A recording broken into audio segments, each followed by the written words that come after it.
Alors, vous avez lancé Illustrator et certains parmi vous ont des choses bien différentes des autres.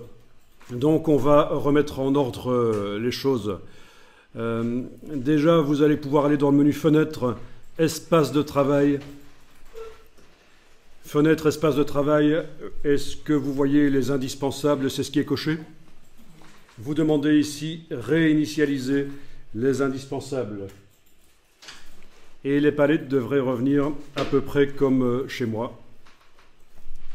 Alors moi j'ai mis une interface blanche, ça se choisit dans les préférences parce que pour la projection ce sera plus clair que l'interface soit avec du texte noir sur fond clair.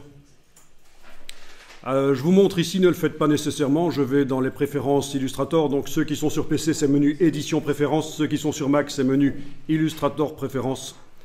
Et on a quelque chose qui s'appelle Interface utilisateur.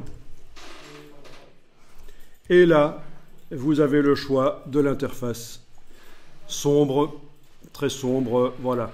Celle-ci, je ne vous la conseille pas du tout parce qu'il y a un bug. Cette interface gris ne nous permet pas de voir certaines choses importantes dans la palette des calques. En tout cas, sur Mac, c'est certain, c'est pas génial du tout. Donc, moi, j'ai choisi ceci, la plus claire. Donc, ceux qui sont sur PC, c'est menu Édition, Préférences, Interface. Ceux qui sont sur Mac, c'est menu Illustrator, Préférences, Interface. Vous n'êtes pas obligé d'aller changer ça. Je vous montre juste pourquoi mon Illustrator est clair et le vôtre est foncé. Donc, la palette des outils, on va la mettre en 2 colonnes. C'est-à-dire que vous avez l'icône de la double flèche ici pour la faire passer en 2 colonnes. Si vous avez malencontreusement cliqué sur la croix, il va falloir aller rechercher la palette des outils dans le menu Fenêtre, barre d'outils, ou Fenêtre Outils, ça dépend de la version de Photoshop, de Illustrator, pardon. Ça dépend de la version de Illustrator, menu Fenêtre, barre d'outils, voilà. Mais en principe, ce n'était pas sur la croix qu'il fallait cliquer, c'était sur la double flèche. Vous avez la palette des outils en 2 colonnes, c'est bien. La palette des outils, elle apparaît de 2 manières différentes. Pour les débutants et pour les avancés, on va directement mettre la palette des outils pour les personnes avancées. Donc vous avez les 3 petits points peut-être. Est-ce que tout le monde voit les 3 petits points dans le bas de la palette des outils? Vous pouvez cliquer dessus. Vous avez un panneau qui apparaît. En haut à droite du panneau, il y a un menu. Quand on clique dessus, vous avez le choix de passer en de base ou avancé. Vous êtes en avancé, c'est ce qu'il faut. Vous avez une palette des outils plus grande, complète. C'est bien.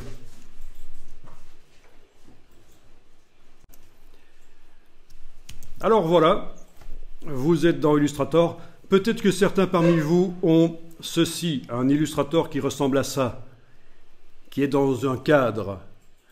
On va aller désactiver ça parce que ça n'est utile que quand on travaille avec plusieurs écrans connectés à l'ordinateur. On peut faire passer comme ça Illustrator d'un écran à l'autre, mais ça ne nous intéresse pas ici. Donc on va aller dans le menu Fenêtre et vous allez décocher Cadre de l'application.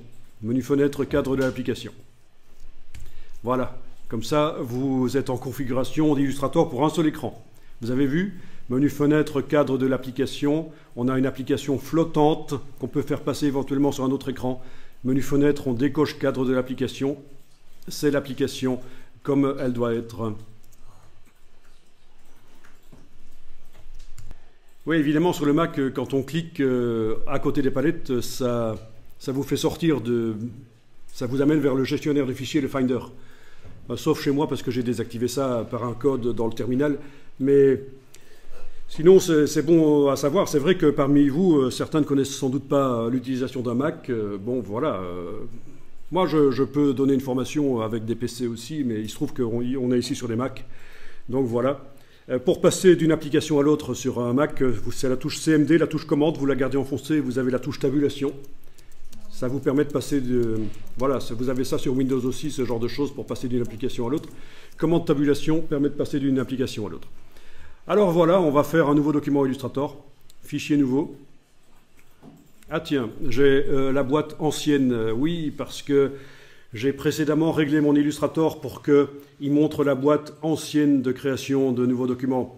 Vous avez tous une boîte différente de la mienne, je suppose, quand vous faites fichier nouveau dans Illustrator. Oui. Bon, ben, vous savez ce que je vais faire. Je vais remettre la nouvelle manière de créer les documents dans Illustrator. Donc, je vais aller le faire ici, dans les préférences générales. Évidemment, vous ne devez pas y aller, puisque vous n'avez pas ce problème-là. Dans les préférences générales, je vais aller décocher « Utiliser l'interface héritée nouveau fichier ».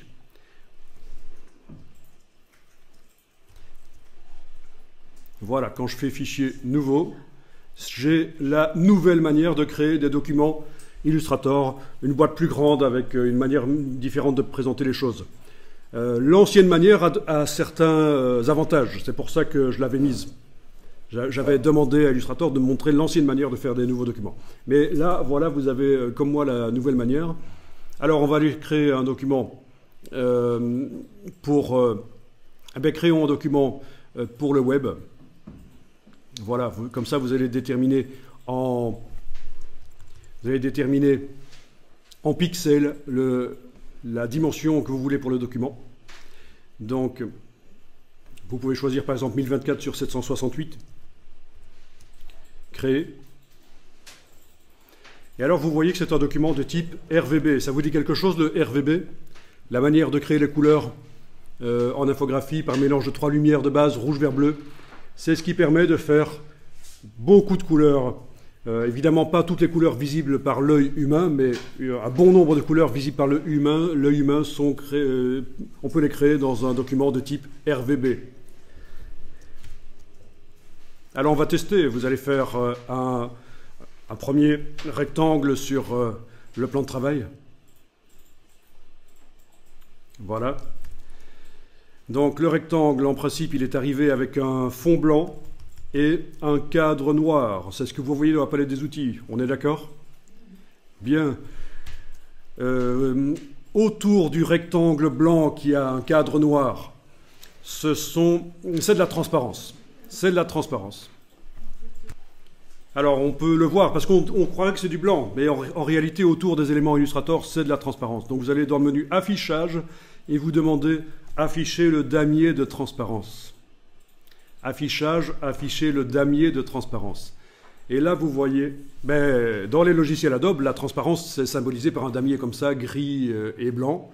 Vous voyez qu'on a réellement un rectangle blanc entouré de transparence.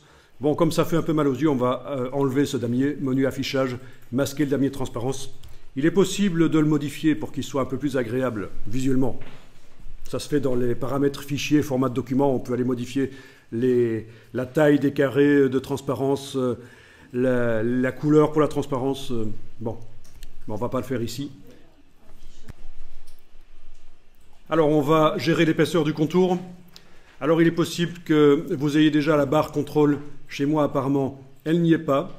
Est-ce que vous voyez plus que chez moi dans le haut de l'écran? Est-ce que vous voyez plein de petits réglages? Oui, je vois que vous le voyez déjà. Donc, je vais le faire apparaître. Menu fenêtre, contrôle. Menu fenêtre, contrôle. Et en fonction de ce qu'on est en train de faire dans le document, il y a des choses différentes qui vont apparaître dans cette barre. Et notamment ici, vous trouvez un truc intéressant, c'est modifier l'épaisseur du contour. Voilà. Alors, on clique évidemment là-dessus. On peut aussi taper quelque chose, sélectionner et taper quelque chose. Par exemple, je tape 20, touche tabulation sur le clavier pour valider. Toujours dans les logiciels Adobe, touche tabulation pour valider. Je tape 30, touche tabulation. Je joue avec les petites flèches. Vous arrivez à modifier l'épaisseur? Super. Avec la touche majuscule, ça va de 10 en 10 directement.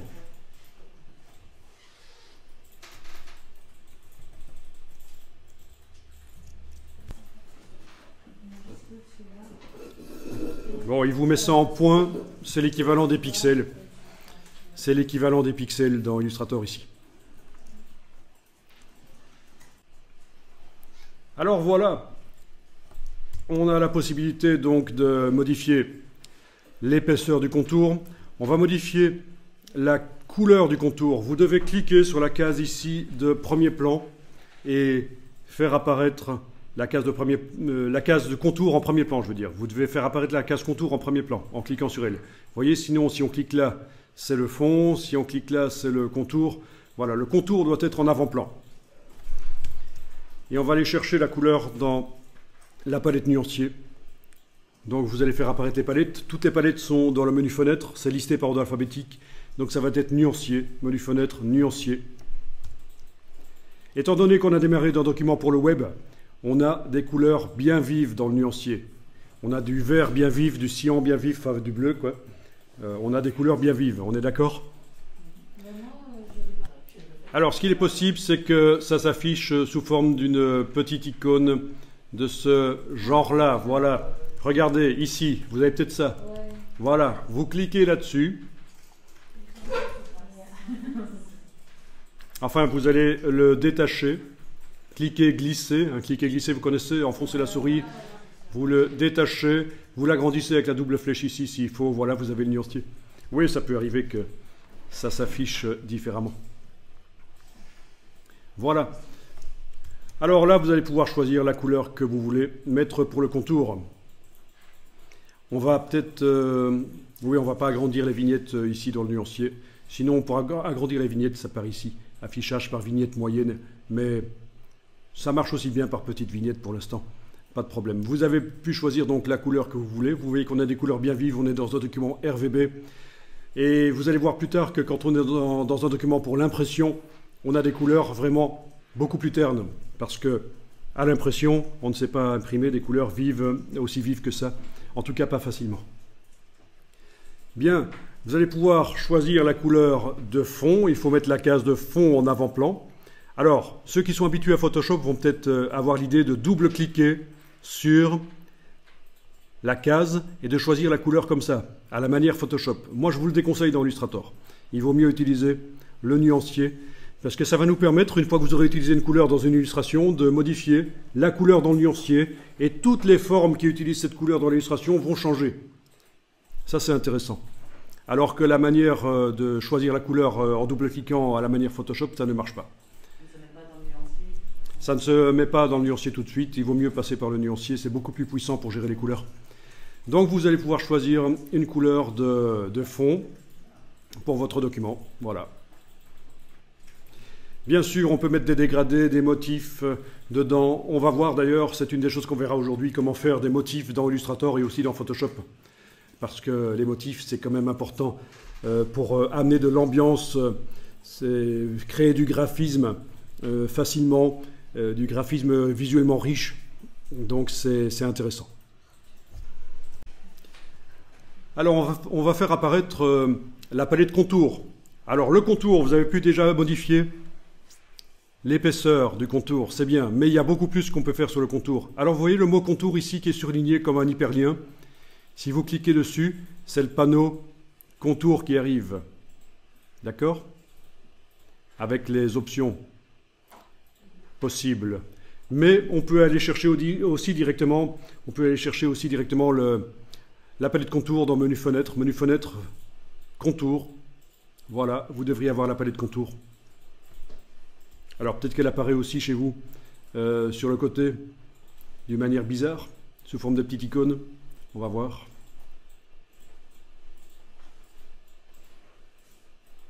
Bon, vous avez peut-être ça.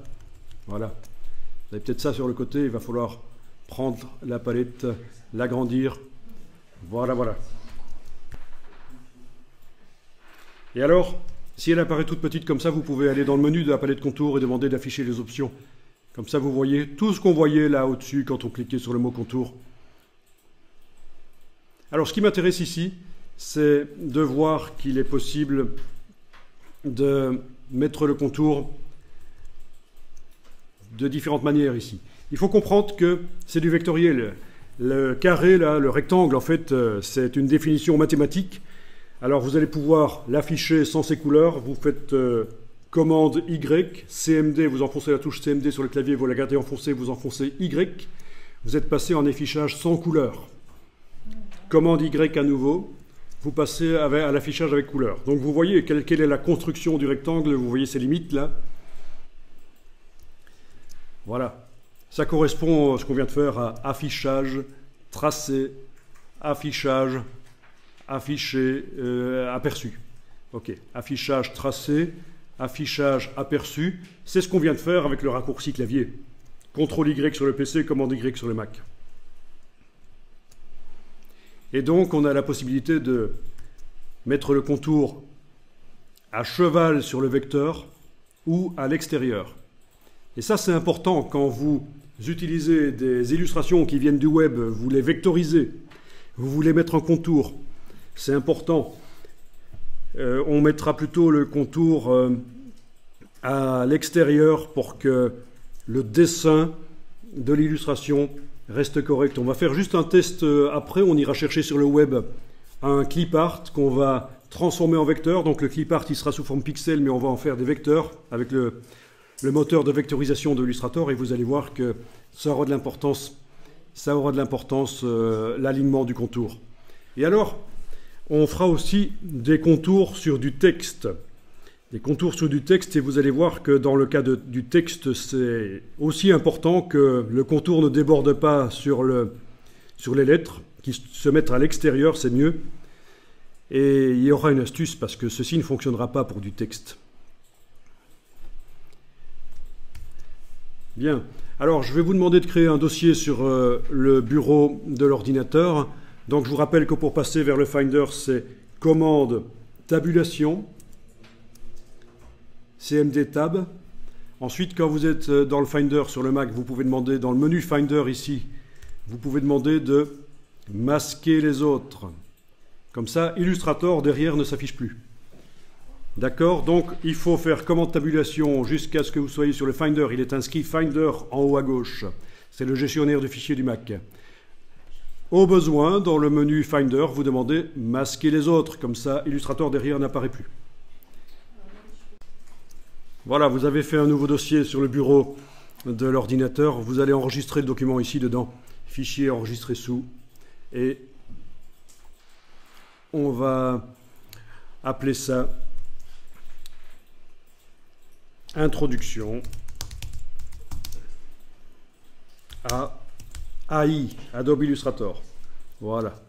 Et je vais mettre un incrément, -01, parce qu'il est possible que je fasse des nouvelles versions de ce document. Je vais régulièrement enregistrer sous un nom différent. C'est une bonne chose à faire quand on travaille en infographie, c'est d'enregistrer assez régulièrement sous un nom différent. Comme ça, si jamais le document devient corrompu, problème informatique, on a encore les précédents. Si jamais vous faites une erreur créative majeure, vous avez effacé les choses qui ne devaient pas être effacées, vous avez toujours celle du vous avez toujours ça dans le document précédent, vous voyez. Donc, au fur et à mesure, il est possible que j'enregistre ce même document. La seule chose qui va changer, c'est l'incrément ici, ça va être 02, 03, 04. Voilà, voilà. Alors, vous avez une palette d'options qui apparaît ici. Vous ne devez normalement pas vous en soucier, sauf si vous voulez récupérer votre document Illustrator dans une ancienne version d'Illustrator. C'est juste ici que ça se passera. On va rendre compatible le document avec d'anciennes versions. Mais, normalement, vous n'avez pas à faire ça. Vous cliquez directement sur OK sans rien toucher dans ce panneau d'options qui apparaît quand on enregistre. Alors, vous gardez Illustrator ouvert et on va aller chercher une image sur le web, un clip art, que vous avez le droit d'utiliser. Parce que toutes les images sur le web, bien sûr, on n'a pas le droit de les utiliser, mais on va aller chercher des images en tenant compte de la licence. Donc, vous allez dans un navigateur web. Ici, je vais faire commande Alt H. Vous voyez, je suis dans Firefox. Je vais aller dans Firefox. Si vous êtes dans Safari, ça marchera aussi. Je suis dans Firefox. Je veux masquer les autres. Commande Alt H sur le Mac. C'est ce qui correspond à aller dans le menu Firefox, demander masquer les autres. La touche CMD, Alt et H comme hide, cacher. Voilà. Alors, je crée une nouvelle fenêtre si nécessaire dans le navigateur. Et on va aller dans Bing. Bing.com, voilà. Oui, je n'utilise pas Google pour rechercher des images parce que Bing offre plus de possibilités.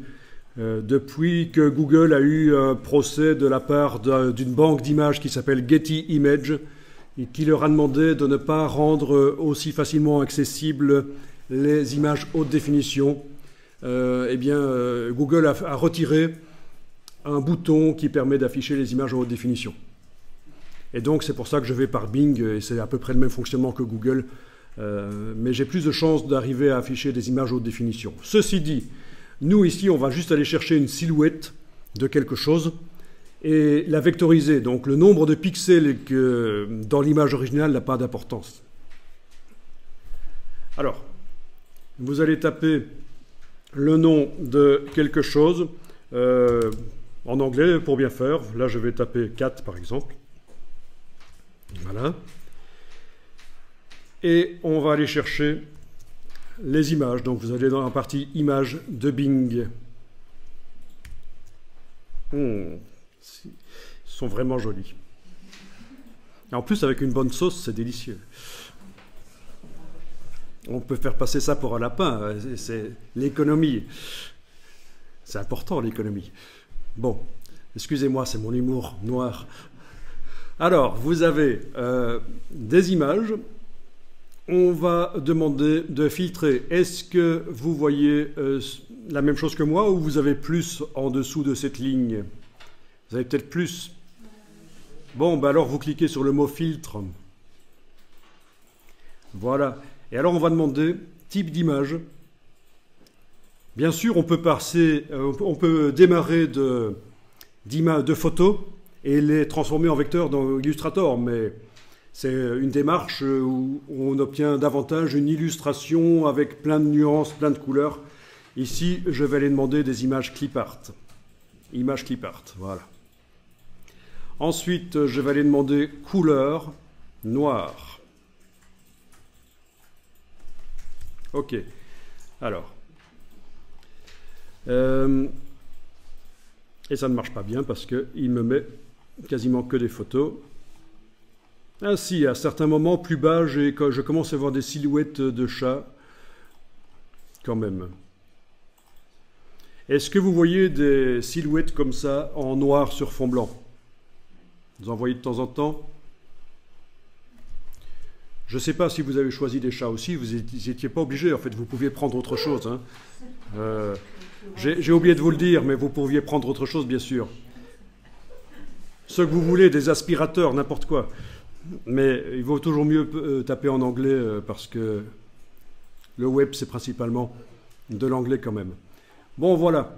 Ben, écoutez, vous allez prendre une silhouette déjà faite de chat. Cliquez dessus. Ah, ça, c'est pas... Il vaut mieux que ce soit en noir sur fond blanc pour l'exercice ici. On commence dans Illustrator, alors on va faire avec... une silhouette. Voilà. Ok. Ah, il me montre des images similaires. C'est rigolo. Il y a un intrus, à mon avis. Ça, c'est pas un chat. Hein.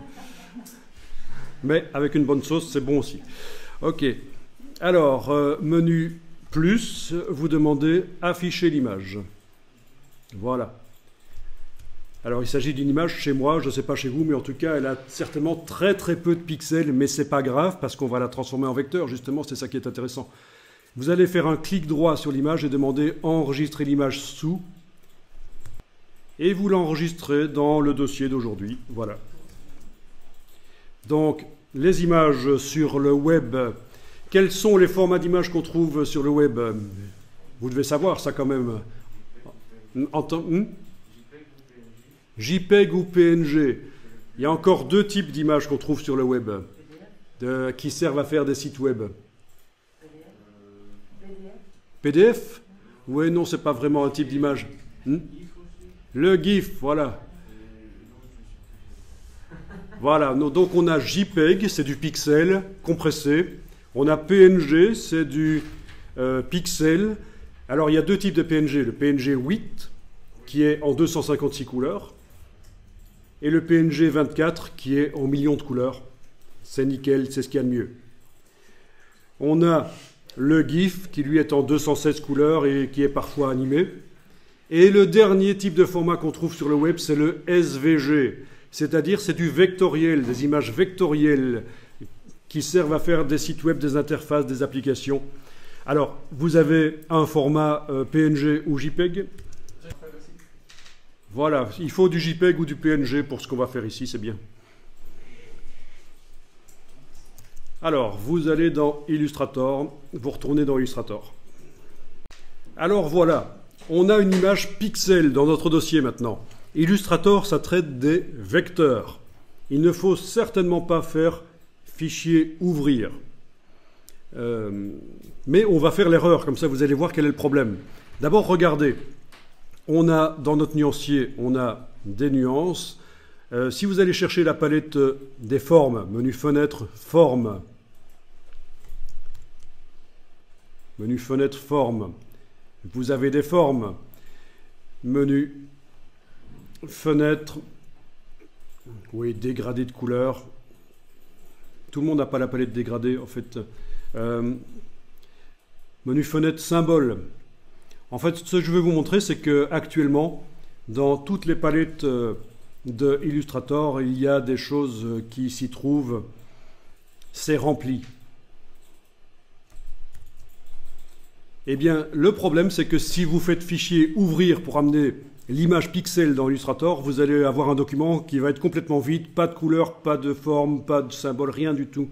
Faites le test, faites fichier ouvrir et allez chercher l'image. Voilà. Vous voyez que tout est vide. Rien dans le nuancier, rien, pas de forme, pas de symbole, rien, c'est foireux. Donc ce qu'on va faire ici, c'est qu'on va fermer cette image par sa petite croix. Vous avez certainement des onglets aussi. Voilà, vous cliquez sur la petite croix qui concerne cette image. Ce document, en fait, Illustrator, qui contenait l'image. Alors, donc, les images pixels, on les importe dans Illustrator. Fichier importé. Et plus tard, dans Photoshop, vous verrez que si on veut importer du vectoriel, si on veut amener du vectoriel dans Photoshop, ce sera aussi par importer. Donc, fichier importé. Vous allez chercher l'image de la bestiole, importer. Elle est dans le curseur. Est-ce que vous voyez 1 sur 1 ici? Il y avait un fichier sélectionné quand on a importé. Si vous cliquez tout simplement, l'image arrive à n'importe quelle taille, parfois très grand, parfois très petit. Faites commande Z quand vous avez cliqué. On recommence l'importation. Il faut faire cliquer glisser, comme ça vous déterminez la dimension de l'image au moment où vous l'amenez dans Illustrator. Cliquez glisser, voilà. Donc ça c'est pratique, le cliquer glisser. Parfois ça vous posera vraiment un problème si vous cliquez, parce que les images sont parfois pré-réglées pour être super grandes.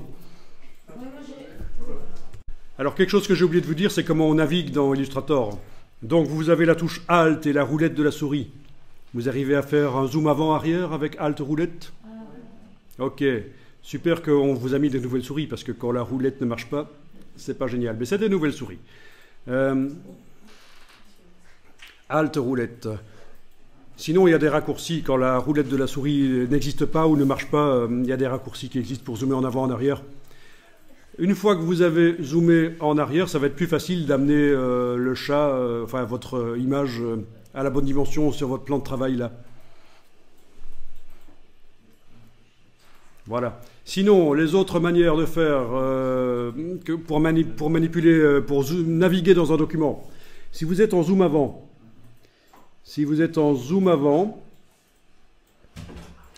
vous avez la barre d'espacement qui est le raccourci de la main qui vous permet de bouger.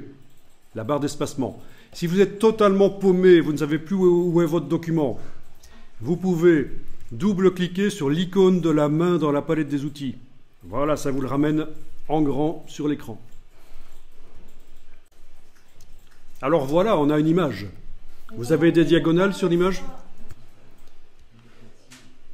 Bien, alors, il y en a qui souhaitent peut-être pouvoir bouger les éléments. Vous avez la flèche noire qui va vous permettre de bouger les éléments.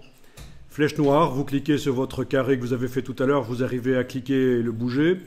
Flèche noire, toujours, vous cliquez sur l'image, vous arrivez à la bouger. Dans Illustrator, on peut tout à fait travailler en dehors de la zone blanche qu'on voit, le plan de travail. C'est pas un problème. Hein. Mais tant qu'à faire, autant travailler sur le plan de travail ici. D'accord? Vous arrivez à manipuler, à bouger les choses. Pour les redimensionner, ça peut être intéressant de redimensionner. Vous avez ceci, ou l'outil de transformation manuelle. Donc il faut d'abord, avec la flèche noire, cliquer sur l'élément qu'on veut redimensionner. Puis, vous prenez l'outil de transformation manuelle Ah oui, c'est vrai que peut-être chez vous, vous avez déjà les poignées. Mais bon, c'est pas grave, prenons la bonne habitude de faire ça. Ou dites transformation manuelle. Si vous prenez une poignée du coin et vous la bougez, voilà, vous arrivez à redimensionner. Tiens, il s'est transformé en basset. Parce que je n'ai pas enfoncé la touche majuscule pendant que je redimensionnais. Donc j'annule. Commande Z. Je recommence. Avec l'outil de transformation, je prends une poignée du coin, j'enfonce la touche majuscule. C'est une touche de contrainte, elle doit rester enfoncée jusqu'à ce que tout soit fini, c'est-à-dire que je lâche le bouton de la souris, puis la touche majuscule. Voilà comment on garde les proportions sur les images et les objets, d'ailleurs aussi quand on les redimensionne dans Illustrator. Donc, flèche noire, je sélectionne le rectangle, je peux le redimensionner aussi. Flèche noire, je sélectionne le chat, je le redimensionne. Avec la touche majuscule, je lâche le bouton de la souris, puis la touche majuscule. Et voilà. Donc, vous arrivez à positionner les éléments les uns par rapport aux autres, c'est bien, avec la flèche noire. À les redimensionner, avec l'outil de transformation manuelle. Vous arrivez à zoomer en avant, en arrière, Alt, roulette de la souris. Vous arrivez à faire un panoramique, à voyager dans un document avec la barre d'espacement et cliquer glisser, barre d'espacement enfoncée, c'est le raccourci de la main. Vous arrivez à remettre un document plein écran quand vous êtes paumé par le double clic sur la main dans la palette des outils. Voilà, c'est déjà pas mal. C'est la base de la base dans Illustrator. Alors, quand je zoome sur la bestiole ici, je vois qu'elle est constituée de pixels. C'est clairement pauvre. C'est pas génial. Par contre, ce qui est génial, c'est qu'on va pouvoir demander à Illustrator de faire des vecteurs, de transformer ça en vecteur et ça va devenir beaucoup plus net. Donc, vous avez votre image qui est sélectionnée. Avec la flèche noire, vous la sélectionnez. Oui, c'est du vectoriel. Il faut toujours indiquer sur quoi on veut travailler. Il faut toujours sélectionner. Alors, allons voir un peu dans la palette des calques ce que ça raconte dans la palette des calques.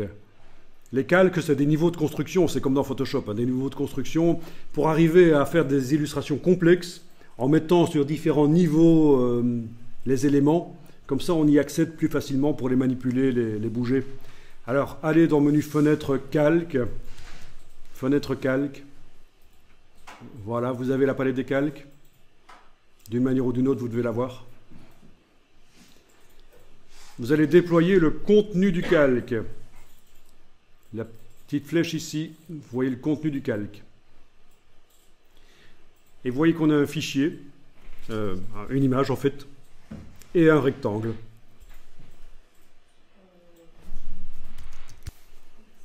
Bien. Alors pour la petite histoire, par la palette des calques, on peut aussi sélectionner les objets. Je vous montre, vous n'êtes pas obligé de le faire. Si je clique à côté du chat ici, au plus haut, aucun objet n'est sélectionné. Si je clique sur le rectangle, on voit que c'est le rectangle qui est sélectionné. Si je clique sur le chat, c'est le chat. D'accord? Je clique à côté, rien n'est sélectionné. Je veux sélectionner le chat par la palette des calques. Je dois cliquer sur la petite cible ici. Voilà. Ça le sélectionne. Si je veux sélectionner le rectangle, par la petite cible. D'accord? C'est par la cible qu'on sélectionne. Donc je m'adresse surtout à ceux qui connaissent déjà Photoshop et qui ne connaissent pas Illustrator. Pour sélectionner des objets, ça n'est pas par clic sur la vignette. Ça ne sélectionne pas le chat de faire ça. Pour le sélectionner, c'est clic sur la cible. Voilà. Ok. Donc vous avez votre chat ou autre bestiole pixel qui est sélectionné. On va aller la vectoriser en allant chercher le panneau de vectorisation. Donc vous allez dans le menu Fenêtre, Vectorisation de l'image. Menu Fenêtre, Vectorisation de l'image. Alors, dès que vous allez cocher Aperçu, vous allez voir que les pixels vont être transformés par des vecteurs. Voilà. D'accord ? Vous avez le seuil, mais qui ne va pas influencer beaucoup ici. Quoique, si, c'est intéressant, ça modifie la silhouette. C'est-à-dire qu'il y a des pixels gris Il n'y avait pas que des pixels noirs et blancs dans cette image, il y avait aussi des pixels qui étaient gris. Et vous êtes en train de décider avec le curseur seuil, qu'est-ce qui arrive à ces pixels gris? Est-ce qu'ils deviennent noirs ou est-ce qu'ils deviennent blancs? C'est marrant parce que ça peut styliser aussi. Déjà maintenant, ça peut styliser une silhouette qui était normale, quoi. Ça peut la styliser. Bien. Vous avez encore des paramètres avancés ici. Les tracés, c'est la fidélité du tracé. Là aussi, vous pouvez styliser. C'est très drôle, c'est créatif. Si vous déployez les paramètres avancés, vous devriez arriver à styliser. C'est le degré de fidélité par rapport à l'image. Et en fait, le nombre de points de vecteurs. Bien. Les angles, oui, ça peut être drôle aussi. Surtout si vous jouez avec le curseur tracé, voilà. Pour ne pas être fidèle, ça vous indique est-ce que les angles, vous en voulez beaucoup ou pas. C'est surtout là qu'on le voit. Donc, c'est déjà créatif à ce niveau-là. Rien que transformer une image en vecteur, ça peut être un acte créatif comme ça. Alors, ce qui nous intéresse beaucoup ici, dans les paramètres avancés que vous avez déployés, c'est que le fond, les pixels blancs derrière, ne soient pas transformés en vecteurs blancs. Alors, je vais vous demander de réafficher le damier de transparence. Affichage, afficher le damier de transparence. Voilà. Vous voyez que ceci, c'est une prévisualisation. Ce qu'on voit là, vraiment, ce qu'on voit là, c'est une prévisualisation de ce qu'on obtiendra à la fin. Donc, on a réellement des vecteurs blancs et noirs qui vont être créés. Sauf si vous cochez « Ignorer le blanc ». Voilà. Et là, on voit qu'on aura des vecteurs noirs entourés de transparence. Parfait. Alors, pour la petite histoire, ici, à côté de affichage résultat de la vectorisation, vous avez un œil. Si vous cliquez sur lui, vous voyez l'image, le temps que vous cliquez sur lui.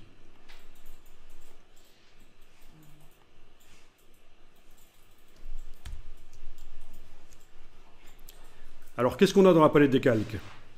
Eh bien, à la place de fichiers liés, ou images, peut-être qu'il était inscrit chez vous, on est dans un système de vectorisation dynamique. Dynamique en infographie, ça veut dire modifiable.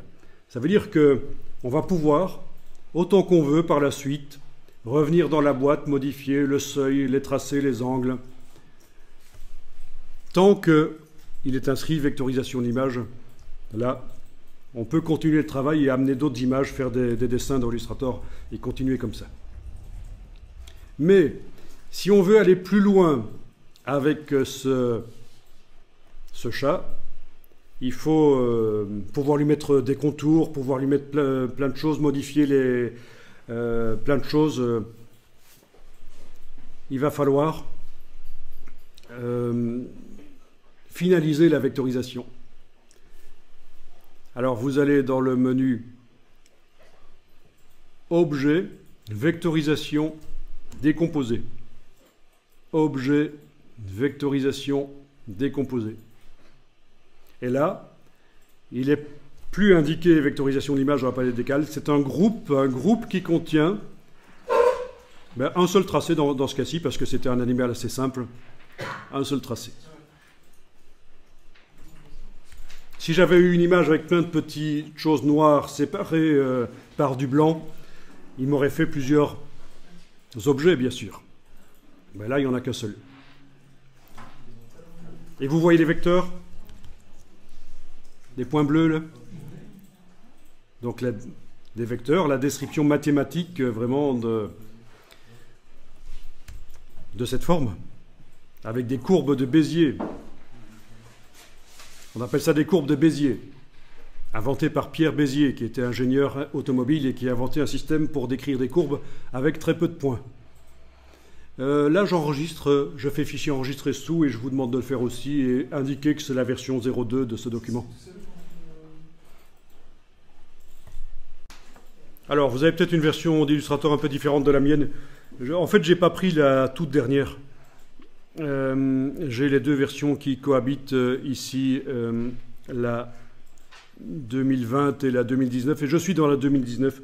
Et donc, peut-être que pour voir les points de votre bestiole, vous devez aller chercher là derrière la flèche blanche. Vous gardez enfoncé la flèche blanche, vous allez chercher la flèche blanche avec un signe plus, et vous allez cliquer sur le bord. Et là, vous allez peut-être les voir.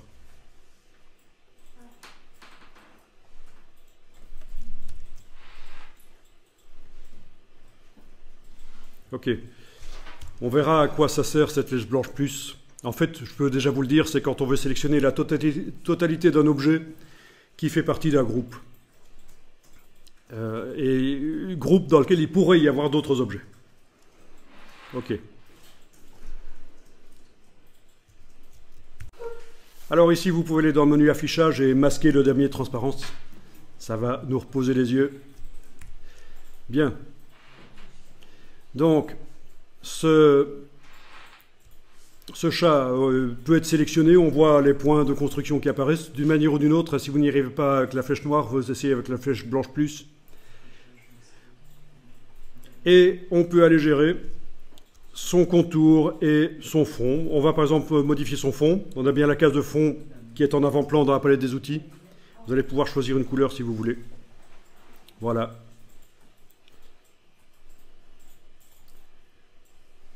Vous choisissez ce que vous voulez comme couleur. De toute façon, ça n'a pas d'importance. C'est juste pour voir qu'on peut lui mettre une couleur. On pourrait lui mettre aussi un contour. Quand je vais dans couleur... Bon, mettez-lui un contour. Mettez-lui aussi un contour. Donc, case contour à l'avant-plan. On choisit la couleur de contour. On choisit l'épaisseur.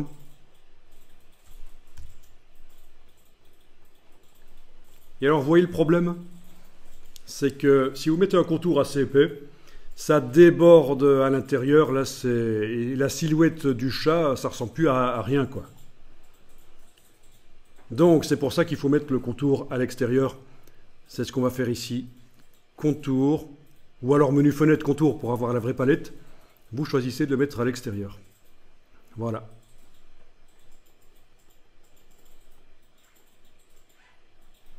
OK ?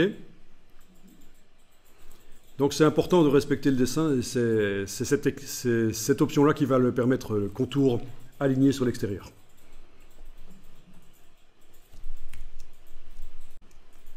Donc vous avez deux designs différents d'objets. Vous avez le carré avec un certain fond, un certain contour. Vous avez le chat avec un certain fond, un certain contour. On est d'accord ?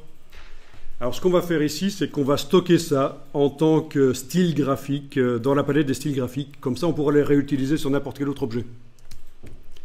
Donc pour ça, vous devez aller chercher la palette des styles graphiques. Menu fenêtre, style graphique.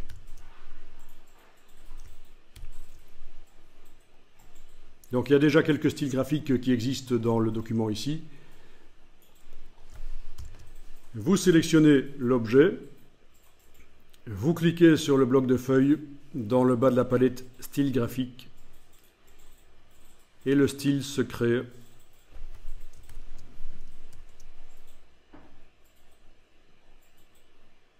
Ok, même chose pour le rectangle. Voilà.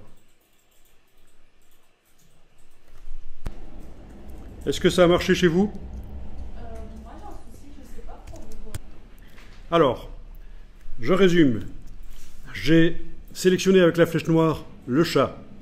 J'ai cliqué dans le bas de la palette des styles graphiques sur la création d'un style graphique. Il est arrivé là. J'ai sélectionné le rectangle. J'ai cliqué là-dessus. C'est arrivé là. Alors, il y a un problème. C'est que normalement, le style graphique du chat aurait dû me montrer un fond bleu et un contour brun. Et ça ne l'a pas fait. Parce qu'il était dans un groupe. Quand je clique sur le chat, et ça l'a peut-être fait chez vous aussi, ceci, donc regardez bien pour arriver à stocker le style graphique du chat réellement. Quand je clique sur le chat avec la flèche noire, c'est son groupe qui se sélectionne. Alors on pourrait se demander, mais pourquoi un groupe?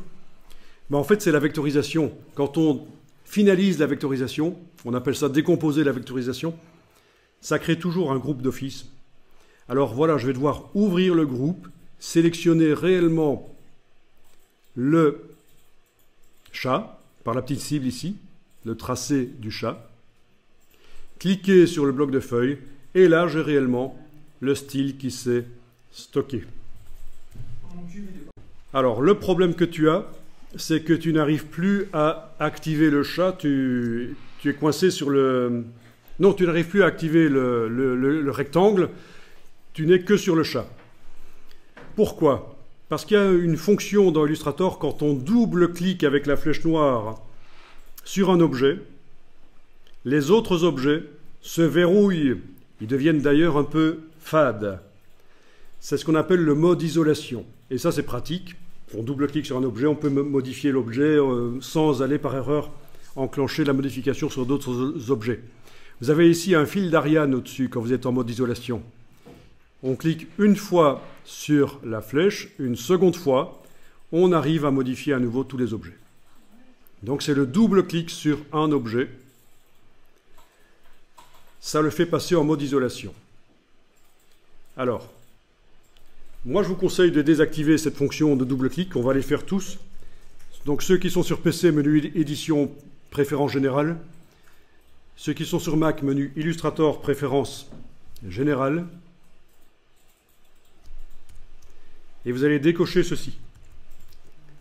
Cliquez 2 fois pour isoler, vous décochez, parce que c'est vraiment une crasse pour les débutants dans Illustrator. Ils se demandent pourquoi ça ne marche pas tout d'un coup. Obligé de fermer le document, le réouvrir, c'est foireux, quoi. Donc dans les préférences générales, vous êtes allé décocher, cliquez 2 fois pour isoler.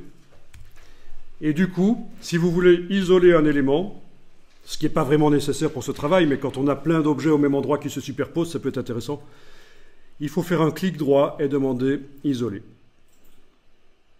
Voilà. Mais ça, il faut vraiment le vouloir, qu'on ne le fait pas par erreur. Clic droit, isoler.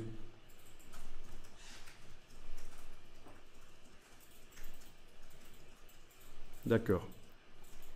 Ok, ça marche?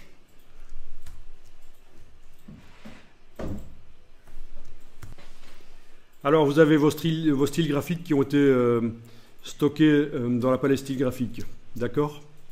Vous allez donc pouvoir les appliquer sur n'importe quel objet que vous allez créer. On va aller créer des étoiles. Vous allez chercher derrière le rectangle, vous avez l'étoile. Regardez ceci, si vous entrez dans le menu et que vous allez jusqu'à la barre verticale de droite, vous lâchez le bouton à souris, vous avez tout le contenu du menu qui est sous forme de palette. Donc c'est entrer dans le menu, aller sur la barre verticale. Voilà, vous avez possibilité de faire des étoiles ici. Faites une étoile. Ou l'autre. Voilà. Vous allez pouvoir leur appliquer le style qui a été créé au départ du chat. Et ça, c'est pratique.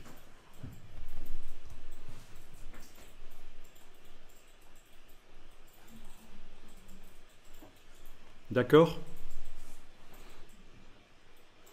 Bon, les étoiles, on peut modifier leur aspect au moment où on les crée en enfonçant certaines touches au clavier, mais ça, je ne vais pas aller vers ça maintenant. Donc, vous avez quelques objets qui utilisent le même style. On est d'accord? Alors, on va voir une bonne astuce pour faire des tests graphiques, pour faire des variantes, parce que obtenir du graphisme valable, c'est aussi faire différentes versions et choisir quelle est la meilleure. Donc, vous allez créer, par exemple, une étoile, voilà, avec qui utilise ce style-là, oui, pourquoi pas. Et vous allez modifier le fond, le contour. Alors, c'est peut-être l'occasion de voir qu'on peut mettre des dégradés dans le fond.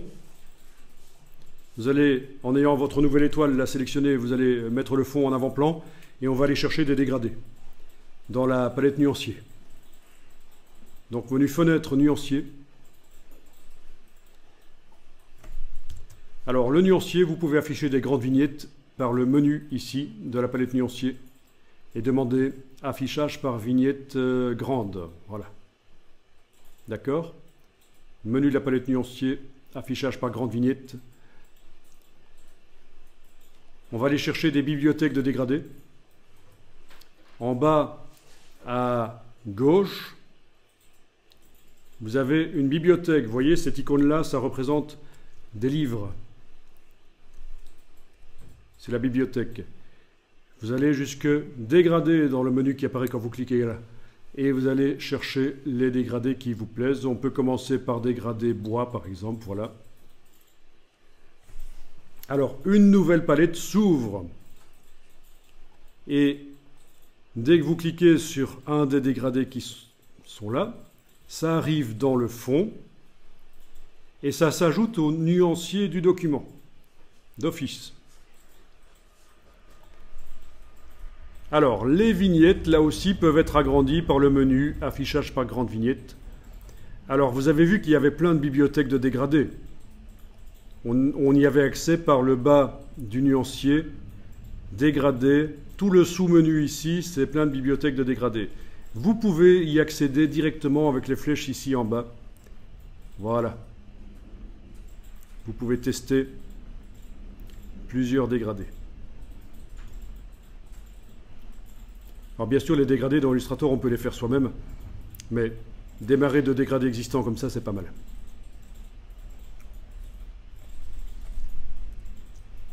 Ça va? Bon, ça peut être intéressant pour tout le monde. Ce qui t'est arrivé, c'est que tu ne voyais pas, au fur et à mesure que tu cliquais dans les palettes prédéfinies ici, tu ne voyais pas que ça s'ajoutait dans le nuancier parce qu'il y avait un filtrage ici.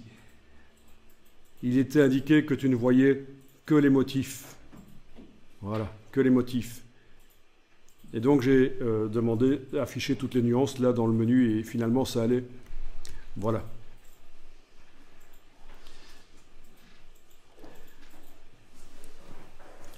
Alors voilà.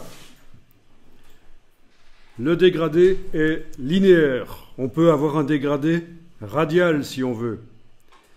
On va aller chercher la palette des dégradés. Menu fenêtre, dégradé de couleur. Et là, vous pouvez faire en sorte que le dégradé soit de type radial. Voilà. Vous pouvez inverser les couleurs de départ et d'arrivée. Vous pouvez modifier les couleurs en double-cliquant sur les petites boules qui sont là en dessous. Vous pouvez supprimer des couleurs en les sortant. Cliquez, glisser. Voilà. Donc tout est possible. Déplacer, etc. Donc c'est pour ça que c'est pas un problème de démarrer d'un dégradé existant. Vous avez par la palette dégradée la possibilité de le modifier. D'accord? Vous avez vu radial. Double-cliquez là-dessus pour changer les couleurs. Supprimer les couleurs en les sortant. Cliquez, glisser. Inverser le dégradé. Et voilà. Bien. Un dégradé, on peut en mettre aussi sur des contours, ça marche. C'est pas un problème de mettre un dégradé sur un contour. Bien. Alors, ce qu'on va faire, c'est tester. On va voir ce que ça donne. Si le chat et les 3 étoiles ici reçoivent ce nouveau look de fond et de contour. Vous avez mis au point votre étoile différente. Alors voilà ce que vous allez faire. Vous allez cliquer à côté de tout avec la flèche noire. Comme ça, rien n'est activé. On ne travaille sur aucun objet. Vous allez prendre le style graphique ici, qui est appliqué actuellement sur votre bestiole et les étoiles, et vous allez le dupliquer. C'est un backup. Ce qu'on a obtenu ici, c'est une copie, c'est un backup. Style graphique 4, c'est pas celui-là qui est utilisé par les étoiles et le chat. c'est le style graphique 3 qui est utilisé. Ceci, c'est juste une copie de sécurité. D'accord?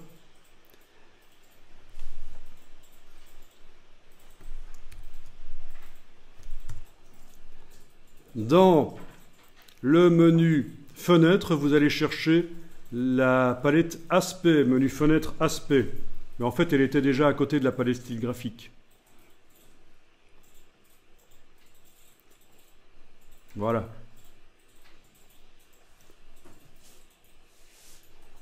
Vous avez la palette aspect, menu fenêtre aspect. Vous avez la palette style graphique qui est détachée. Il vaut mieux qu'elle soit détachée. S'ils sont attachés ensemble, ça va nous poser un problème. Il vaut mieux qu'ils soient détachés.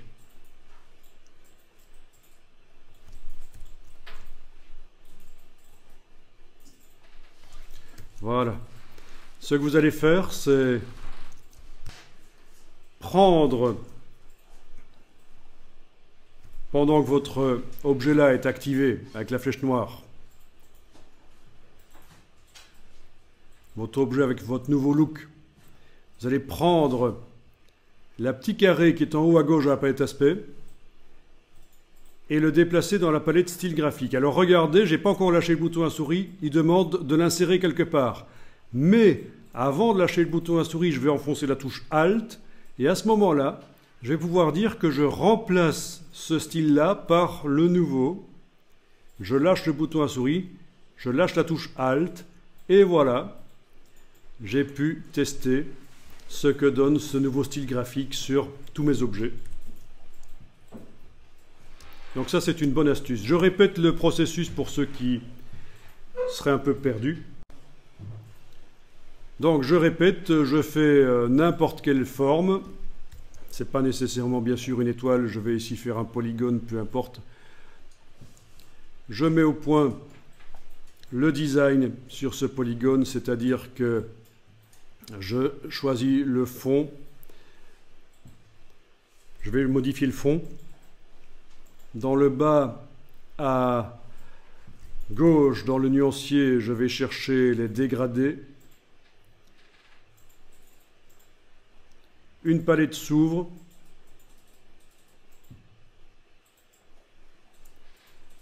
Je peux passer à la précédente ou à la suivante, grâce aux flèches bien sûr.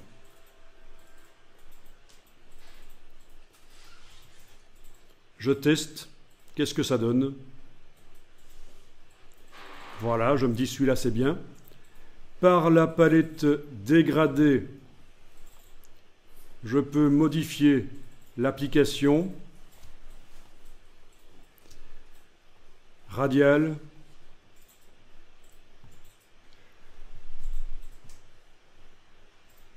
voilà, radiale ou linéaire. Je peux aller modifier les couleurs s'il faut. Bon, peu importe.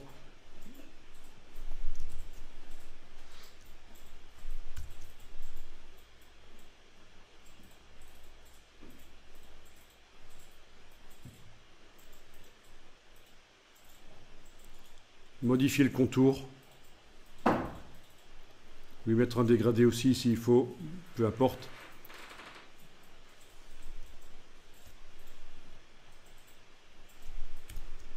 Et puis, je vais tester dans la palette style graphique. D'abord, je vais cliquer à côté de tout avec la flèche noire.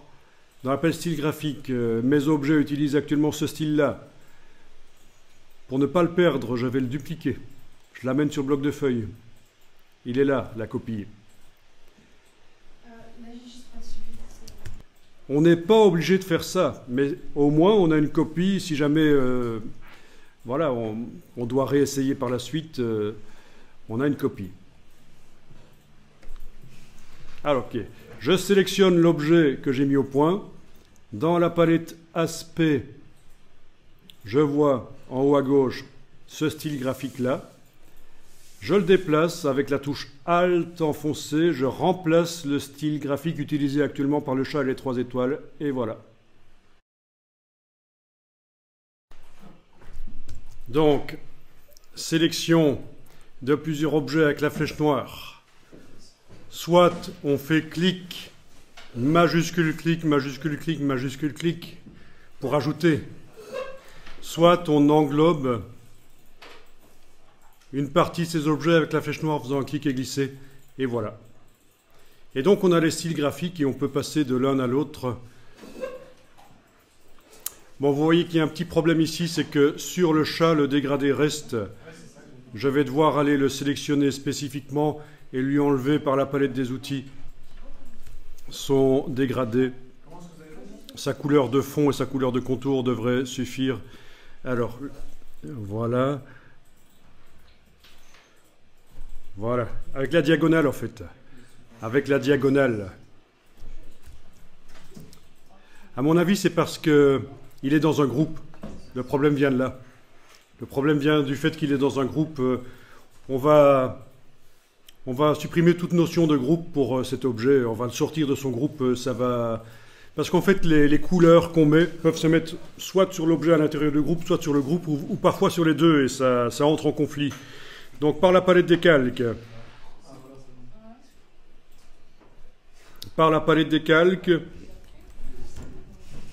vous avez, et là je vais revenir carrément en arrière, voilà. Par la palette des calques, vous avez le groupe qui est sélectionné quand vous sélectionnez uniquement avec la flèche noire votre vectorisation. On est d'accord? Vous allez demander objet dissocié. Objet dissocié, et à ce moment-là, la notion de groupe disparaît, vous n'avez plus qu'un tracé. Un tracé.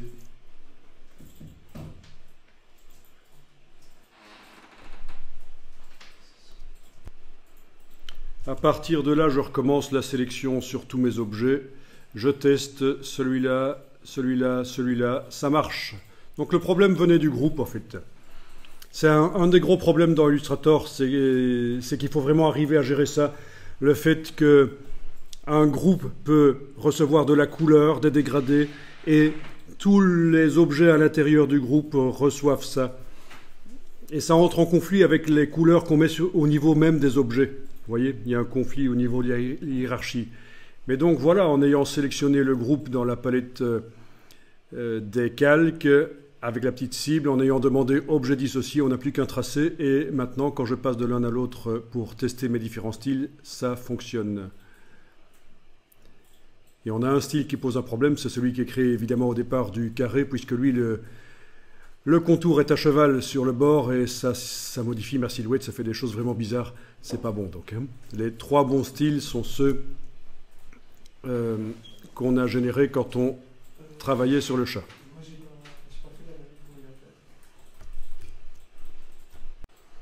Voilà, alors Illustrator est un logiciel graphique intéressant, mais complexe, parce que, contrairement à Photoshop, ce ne sont pas des champs de pixels qu'on modifie en masse avec un pinceau ou avec des filtres. Ce sont des petits objets qu'il faut sélectionner et il faut régler. Donc, au niveau complexité, je dirais que Illustrator est quand même à peu près 2 fois plus complexe que Photoshop, parce que, voilà, justement, du fait que c'est du vectoriel et qu'il faut... C'est un peu du bricolage, quoi. C'est un peu du chipotage. Mais ça a de l'intérêt pour générer du graphisme, vraiment, c'est bien. Alors, ce qu'on va faire ici, c'est qu'on va commencer à faire un motif. Alors, peut-être que votre plan de travail est devenu trop petit, il est rempli. C'est pas grave, parce que dans Illustrator, on peut agrandir le plan de travail. Vous allez zoomer en arrière, et avec l'outil plan de travail, que vous activez là, vous allez pouvoir agrandir le plan de travail.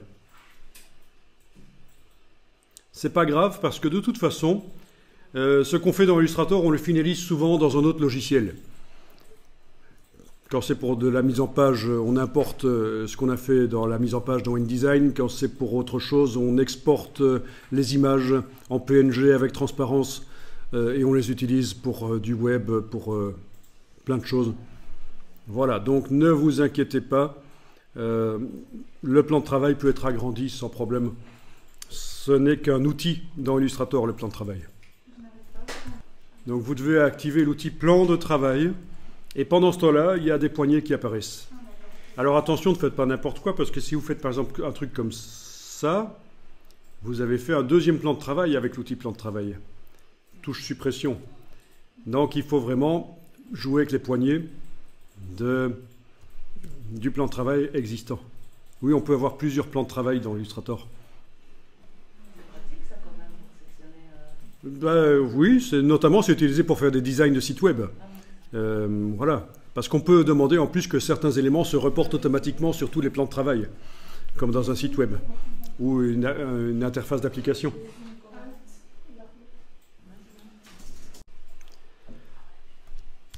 Alors voilà, vous allez sélectionner votre vectorisation et éventuellement un ou l'autre élément. Là, je vais prendre le chat avec mes 3 étoiles. Donc, chez certains parmi vous, j'ai vu que ces éléments-là sont superposés à, notamment dans ton cas, un rectangle. Donc, si vous englobez avec la flèche noire, évidemment, ça sélectionne aussi le rectangle. Dans ce cas-là, il faut l'exclure avec la touche majuscule en cliquant sur lui. Ou alors, il faut y aller petit à petit, pas par englober. Il faut y aller par clic, majuscule, clic, majuscule, clic, majuscule, clic. Voilà. Donc, n'oubliez pas, avant de faire une sélection sur un objet, c'est toujours bien de cliquer à côté pour désactiver tout. Et puis, clic, majuscule, clic, majuscule, clic, majuscule, clic. Voilà la solution. OK ? Donc on arrive à sélectionner ce qu'on veut sans le rectangle du fond, c'est important. OK, alors vous allez chercher la palette nuancier. Menu fenêtre, nuancier. Et on va dire que ça va servir de base pour faire un motif. Donc vous le déplacez avec la flèche noire, vous déplacez ça dans le nuancier. Et voilà, vous devriez voir la chose. Alors si vous cliquez directement dessus, ça fait un truc bizarre parfois, il vaut mieux pas, faites édition annulée. Après l'avoir amené dans la palette nuancier, il ne faut pas directement cliquer sur lui. Parce que sinon, ça applique le motif sur les formes qui ont servi à faire le motif et ça fait un truc bizarre. Donc certains parmi vous n'arrivent pas à amener leurs objets dans la palette nuancier. Ça n'apparaît pas parce que vous avez déjà utilisé des motifs pour remplir. Par exemple, vous êtes allé sélectionner ça, vous avez été mettre le motif qui était là, tiens, sur le contour peut-être, ou un autre sur le fond. Enfin, tout ça est ennuyeux parce qu'on ne sait pas on ne sait pas faire un motif avec des objets qui contiennent déjà un motif. À moins d'utiliser une astuce, mais c'est un peu lourd d'un point de vue informatique. Donc vous allez voir que si j'essaye ici avec la touche majuscule clic, j'active les objets, puis je les déplace, ça ne voudra jamais y aller en fait. Donc ce que vous devez faire dans ce cas-là, c'est sélectionner avec la flèche noire. Vous sélectionnez l'objet qui a un motif et vous l'enlevez. Et vous allez le remplacer par autre chose, par d'autres couleurs. Que vous choisissez là, par exemple, voilà, dans le nuancier.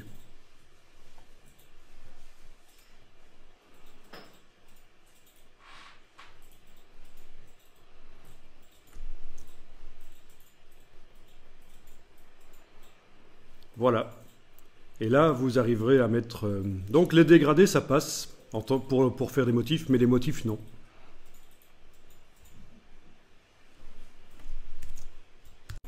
Donc vous allez enregistrer le document. Pour ne pas perdre tout ce qu'on a fait, vous pouvez modifier le nom. Comme ça, vous gardez aussi la progression dans le document. C'est un peu l'historique de ce qu'on est en train de faire.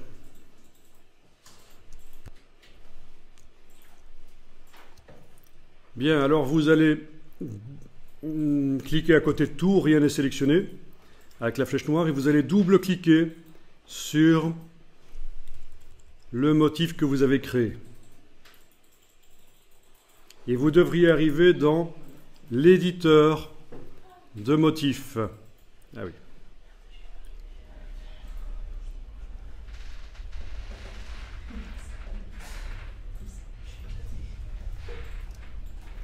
Ça va? Tout le monde voit l'éditeur de motifs?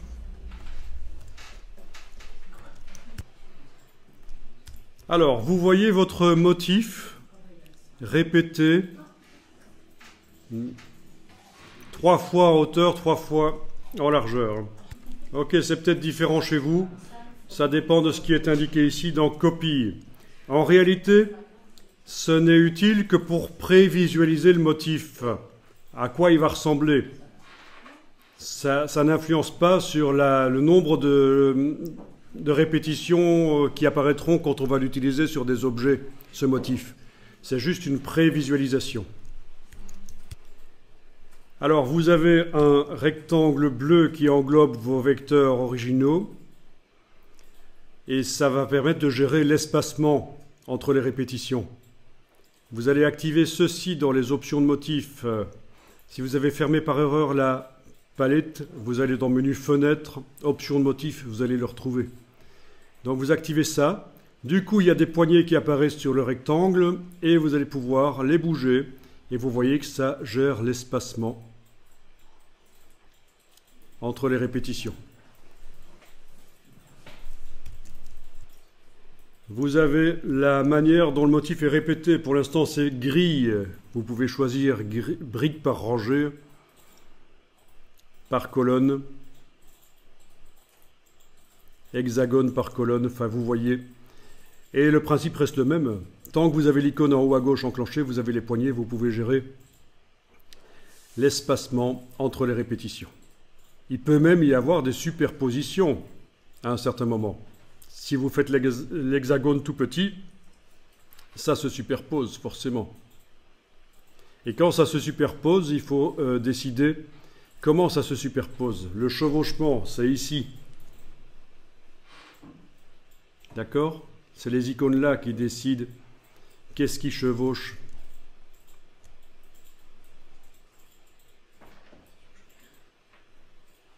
Voilà, c'est vous qui voyez ça.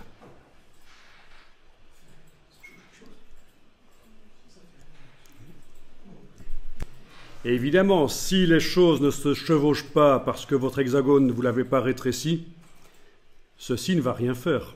Ça, vous n'allez pas voir.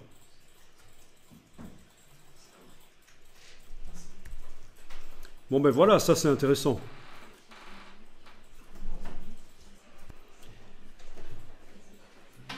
Voilà, il est encore possible de manipuler les objets comme si vous étiez dans Illustrator, pas dans l'éditeur de motifs, je veux dire comme si vous étiez sur le plan de travail tout à fait normal.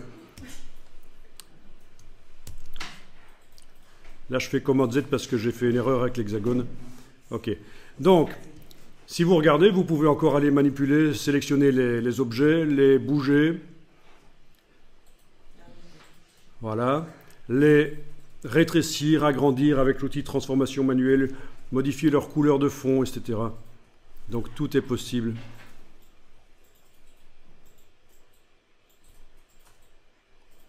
Il serait même possible de coller des vecteurs qui viennent d'ailleurs. Et on peut même aussi utiliser des images.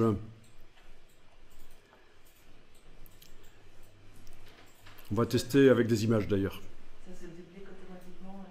Ah oui, ça se duplique, on voit directement ce que ça donne quand on bouge les choses. Voilà. Et indépendamment, vous les bougez aussi, hein? Pardon ? Indépendamment, vous bougez juste un seul objet. Mais oui, donc avec la flèche noire, je sélectionne le chat, l'étoile, je bouge uniquement un objet, oui, oui. Par exemple, les autres réagissent sur lui. Ah ben non, puisque c'est le principe d'un motif, ça se répète. On va avoir un sur deux qui est comme ça. Ah oui, mais si on veut avoir 1 sur 2 qui est comme ça, il faut ajouter des éléments ici. Voilà. Oui, oui, il faut ajouter des éléments. Bon, donc par exemple, pour voir un peu ce que tu veux dire, si je prends tout ça et que je le duplique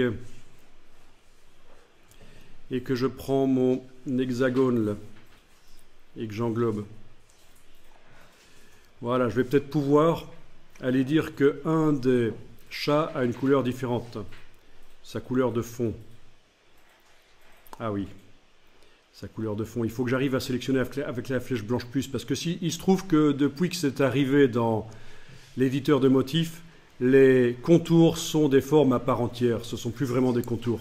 Donc avec la flèche blanche plus, je dois maintenant décider si je travaille sur cette forme extérieure ou la forme intérieure.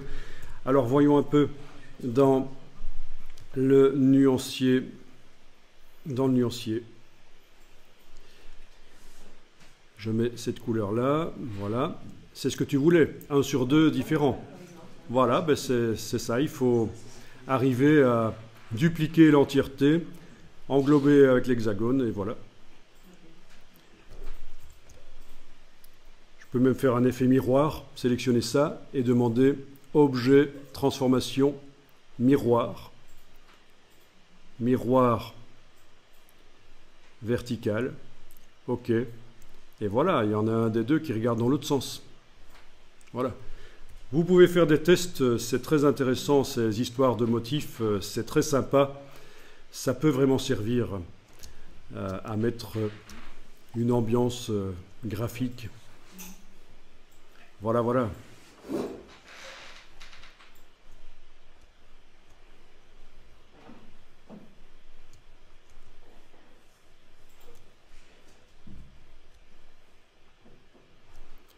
Bon, ben une fois que vous avez manipulé ça, vous pouvez sortir de là et votre motif a été modifié.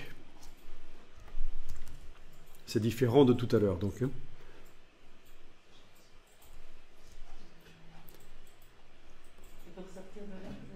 Alors oui, il y avait le fil d'Ariane en fait. Oui, quand on double-clique sur le motif, c'est comme si on passait en mode isolation. Il y a le fil d'Ariane ici, il faut cliquer plusieurs fois sur la flèche à gauche.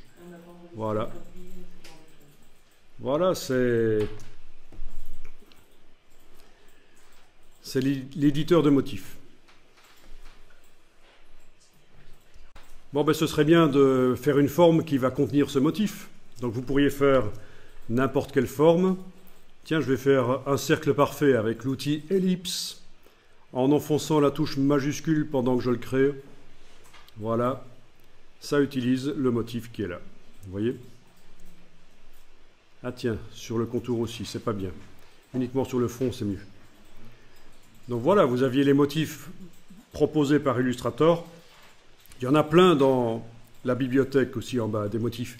Et ce qui est intéressant avec Adobe, c'est que vous avez aussi sur le web plein de motifs gratuits disponibles, plein de styles graphiques disponibles, et vous pouvez les adapter à votre usage. Donc, je vous montrerai plus tard qu'on peut aller télécharger des styles graphiques et des motifs. Et donc, celui qui m'intéresse, c'est celui-là que j'ai fait. Pas celui-là ou celui-là, mais celui-là. Voilà. Alors, on ne voit pas trop que ça se répète parce que c'est très grand, mais on va modifier la dimension du motif dans la forme. Essayez donc de faire un cercle et de mettre votre motif dedans. Voilà, votre forme est sélectionnée avec la flèche noire. Vous allez maintenant pouvoir modifier la dimension du motif à l'intérieur du cercle. Et pour ça, vous allez utiliser cet outil-ci, outil de mise à échelle. Vous allez double-cliquer sur l'outil pour faire apparaître une boîte de dialogue. D'accord ? On double-clique sur l'outil et la boîte de dialogue ici apparaît.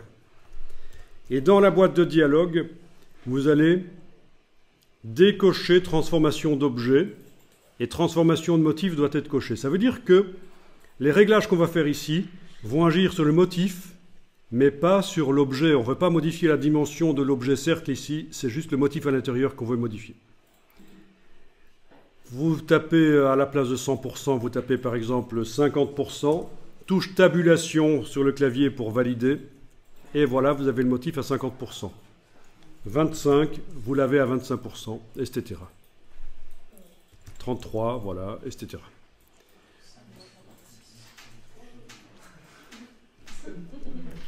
Donc voilà comment on modifie la dimension d'un motif à l'intérieur d'une forme. On aurait pu aussi le faire plus petit dès le départ.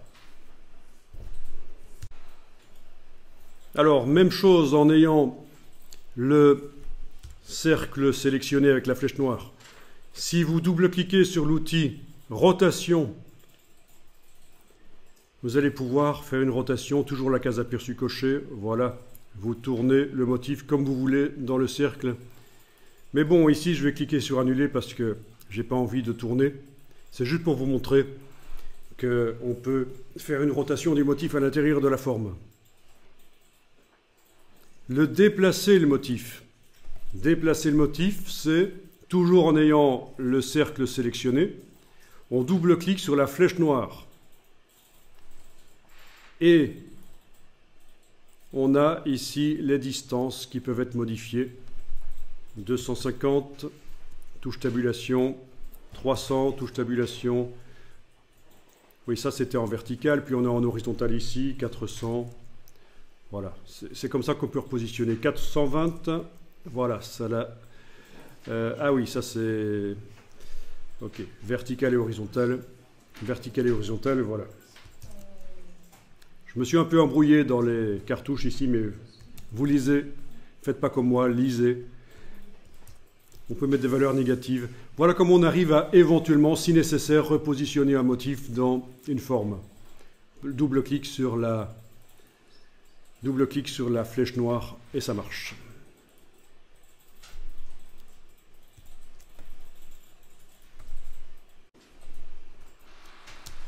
Ok, alors regardez la suite, mais ne faites rien. Je vous montre juste. Je vais ici dupliquer le motif. Voilà. Et je vais travailler sur la copie ici. Si je veux une couleur de fond, parce qu'actuellement c'est de la transparence autour des chats et des étoiles, là, il faut que je crée un rectangle avec une couleur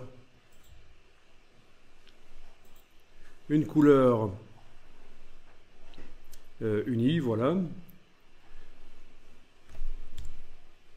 On va mettre un truc moins agressif pour les yeux. OK. Et ce rectangle se répète.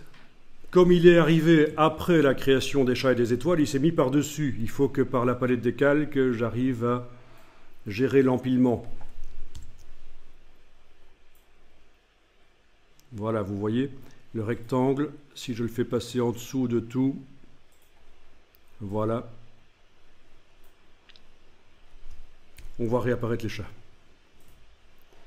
Je vais tester ça sur une forme, mais ça vous ne le faites pas, hein. Je vous montre juste, parce que moi je vais vous montrer une méthode plus facile pour arriver à mettre un fond.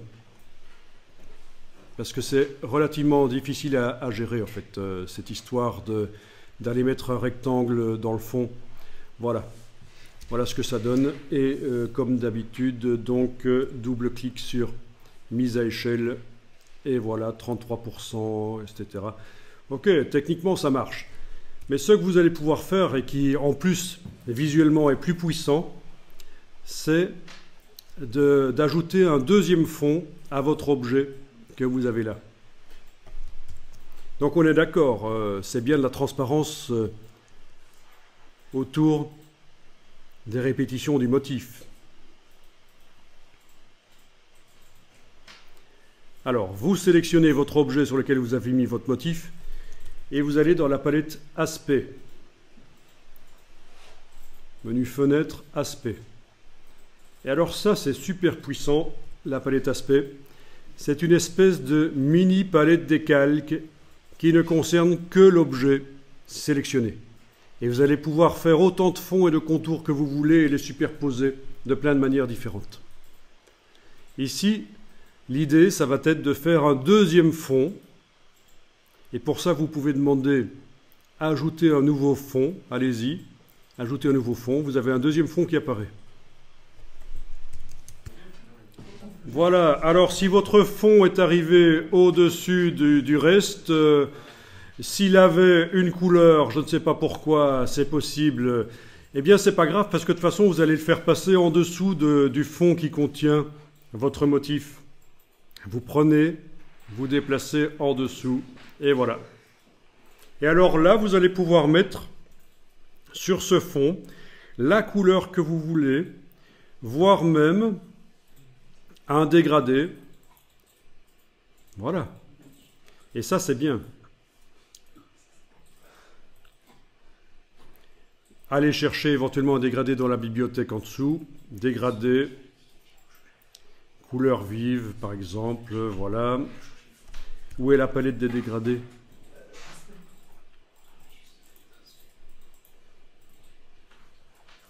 Dégradé. Bon, elle n'apparaît pas. Ok. Je vais devoir y aller par le nuancier. Menu fenêtre, nuancier. Ah ben si, il était là en bas. Il était là en bas. Voilà.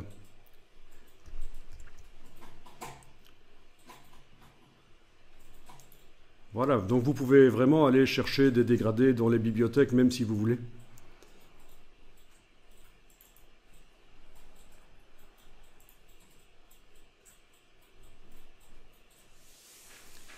Ok.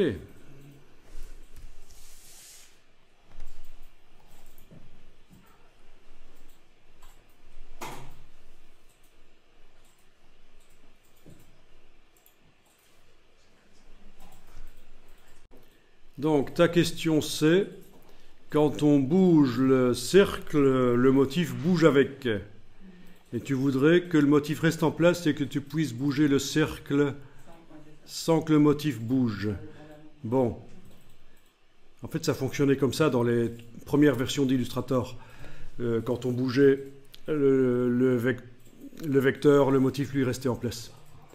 Bon, alors ce qu'il faut faire, c'est aller dans la palette Transformation, menu Fenêtre Transformation. Je n'avais pas prévu de le dire, donc les autres, vous n'êtes pas obligés de faire attention à ça, nécessairement.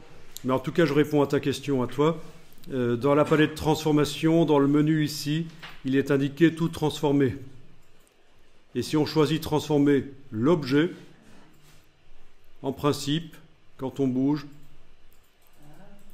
le motif reste en place, c'est le cercle qui bouge.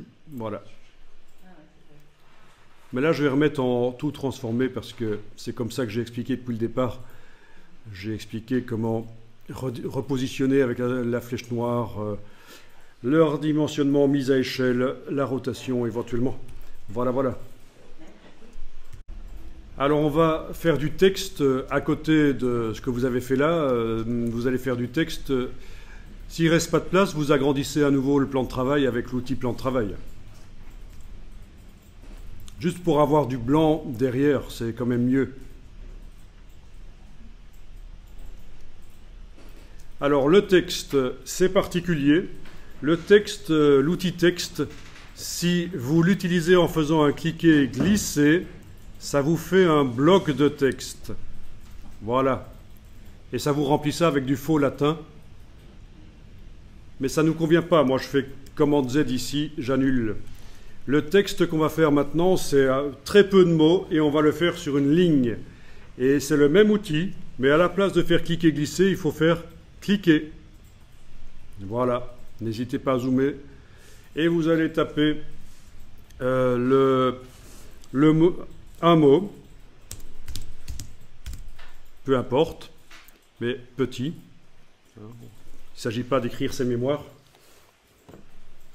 Sinon, on ferait un bloc de texte comme j'ai montré avant, cliquer, glisser, pour faire des paragraphes. Mais là, c'est juste un mot.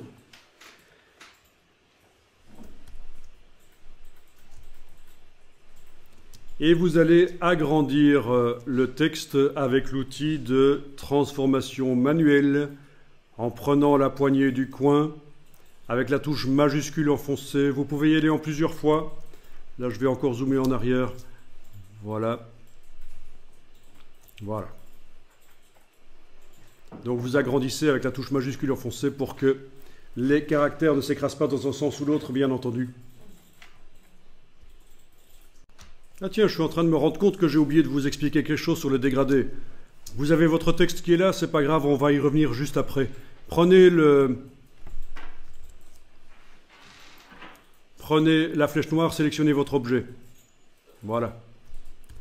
Dans la palette Aspect, il faut que spécifiquement le fond qui contient le dégradé soit activé. Ça veut dire avec la flèche noire, vous indiquez que vous travaillez sur l'objet cercle ici, et avec la palette Aspect, vous indiquez que vous travaillez spécifiquement sur le fond en dégradé. On est d'accord? Vous avez un outil dégradé ici. Si vous l'activez, il va vous permettre de repositionner le dégradé. Vous faites un cliquer glisser. On peut même démarrer en dehors du cercle. Voilà. voyez, pour avoir le dégradé, une partie du dégradé qui n'est pas visible. Donc ça, c'est intéressant. Et je devais vous le dire, mais ça m'a échappé, et j'ai démarré directement sur le texte. Mais bon, voilà. Repositionner un dégradé grâce à l'outil dégradé.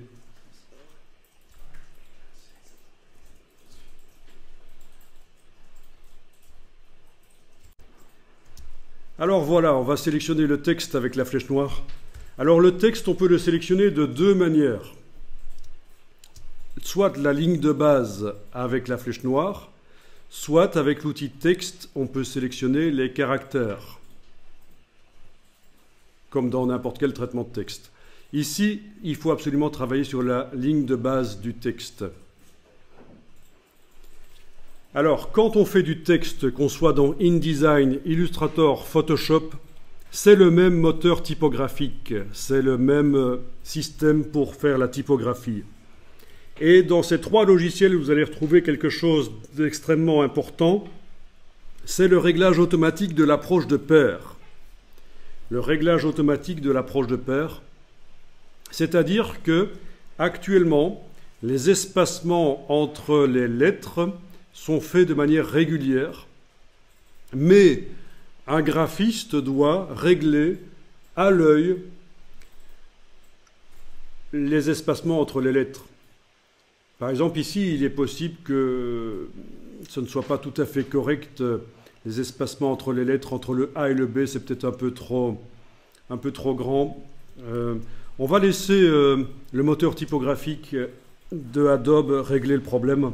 Vous allez dans la palette caractères, menu fenêtre, texte, caractères. Ce que je suis en train d'expliquer là est la partie la plus importante du cours. Comment faire un texte qui a l'air valable.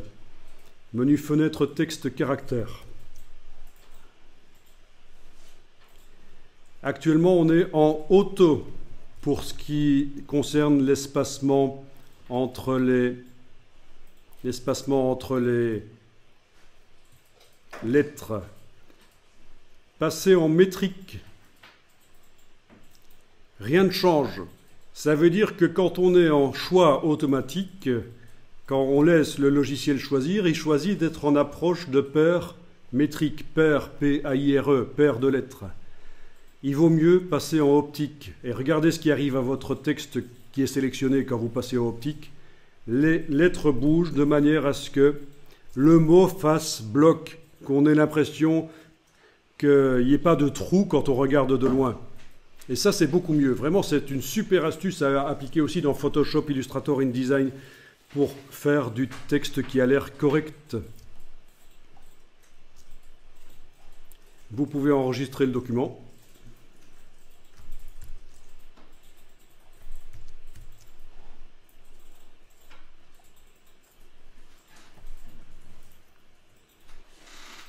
Alors, au niveau de la police de caractère, ce serait pas mal d'en choisir une en version épaisse, bold. Vous pouvez aller choisir la police, une autre police si vous voulez. Je ne vous empêche pas.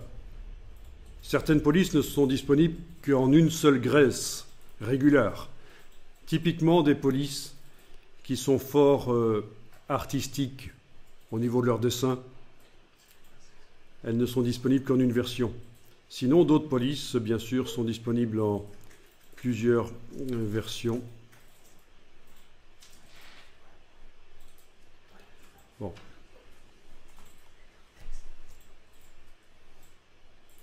Vous avez les variantes de graisse.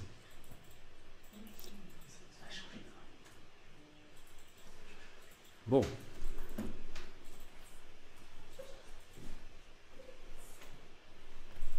Alors, les polices de caractère, on les choisit, pas parce qu'on les trouve jolies, bien sûr, mais en fonction du sujet qui est traité.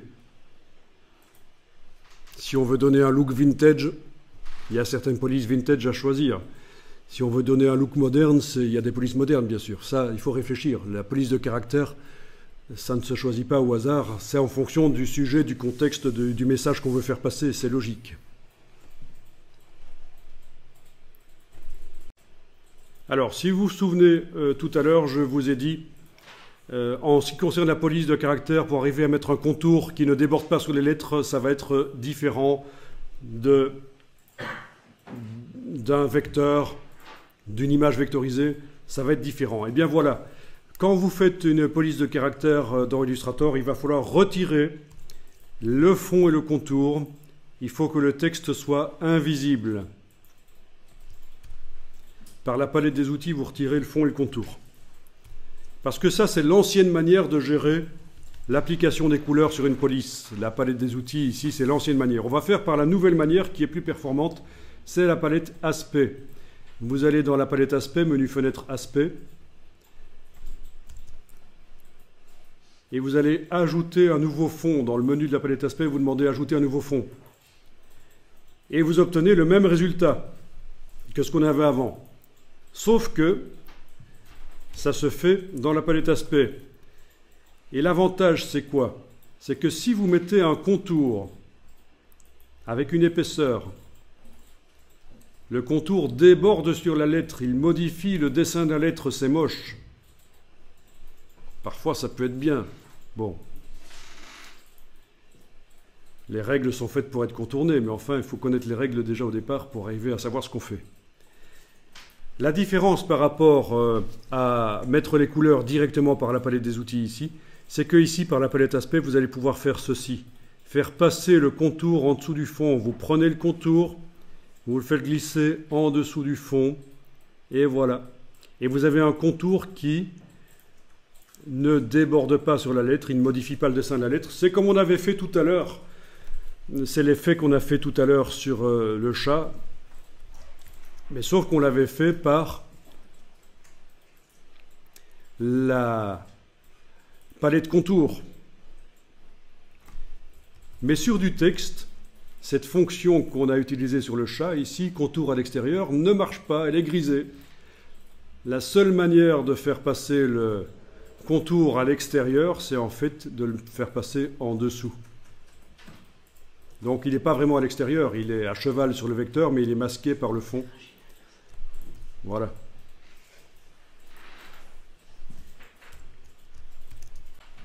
Vous avez toujours votre ligne de base qui est sélectionnée. Oui, parce que le piège, c'est ceci. Si avec la flèche noire, je clique à côté de tout, rien n'est sélectionné. Mais malgré tout, la palette Aspect reste. On a l'impression qu'on va pouvoir bouger, faire des choses, mais rien ne change. Et donc là, on crie au scandale. Illustrator bug. Je change mon fond et ça ne se fait pas. Vous savez ce qu'on dit? Où se situe le bug en général? Entre le dossier de la chaise et l'écran. Ben oui, ça veut dire qu'en général, les bugs, ce sont des erreurs de manipulation de l'utilisateur. Donc, il faut bien sélectionner la ligne de base quand vous allez modifier les choses. Allez modifier le fond, éventuellement, mettez un autre fond à votre texte.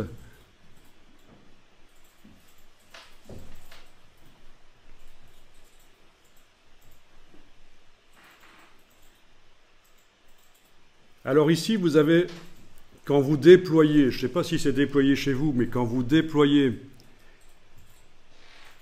avec le petit triangle, vous avez le réglage d'opacité du fond. Si vous cliquez là-dessus, vous allez pouvoir modifier l'opacité ici. Si vous cliquez là, vous avez un petit curseur. Et qu'est-ce qu'on voit apparaître quand on diminue l'opacité de mon fond vert? Le contour orange qui déborde par l'intérieur, qu'on ne voyait pas tout à l'heure, ben il apparaît. Voilà. Donc ça, il faut savoir que ça marche comme ça. Ça peut être intéressant de faire ce genre d'effet. Voilà, je vais le remettre à 100%.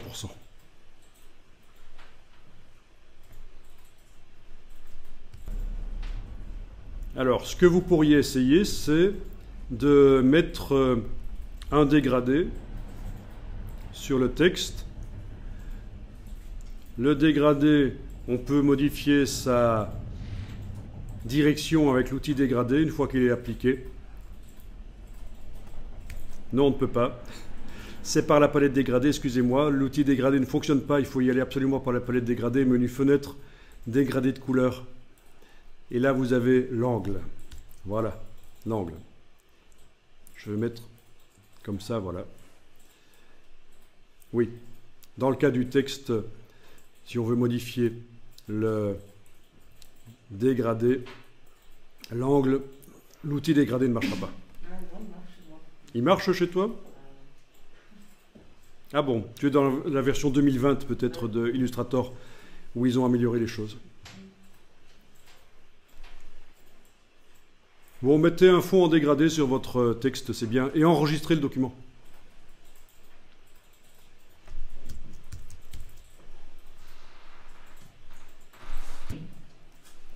Vous avez mis votre fond en dégradé. Ok, vous allez ajouter un nouveau fond. Ajouter un nouveau fond. Bon, il vient avec le dégradé à nouveau, mais ce que vous allez pouvoir faire, c'est choisir votre motif pour ce nouveau fond. Voilà. Vous avez le motif que vous avez créé tout à l'heure qui arrive par-dessus le dégradé. Alors, on ne voit pas grand-chose.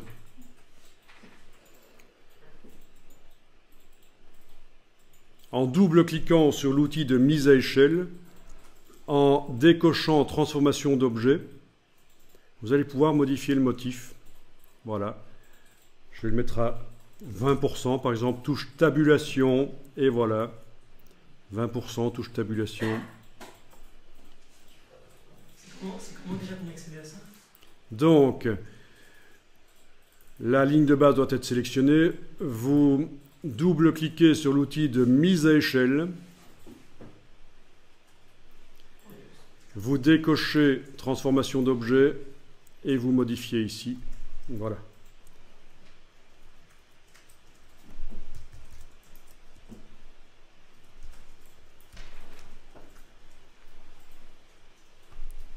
Voilà, voilà. Tiens, est-ce que le contour s'est modifié? On dirait bien. Ouais, c'est pas génial ça.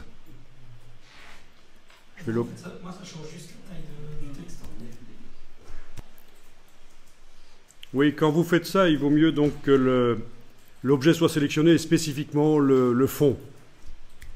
Voilà. Bien, ça c'est amusant, intéressant.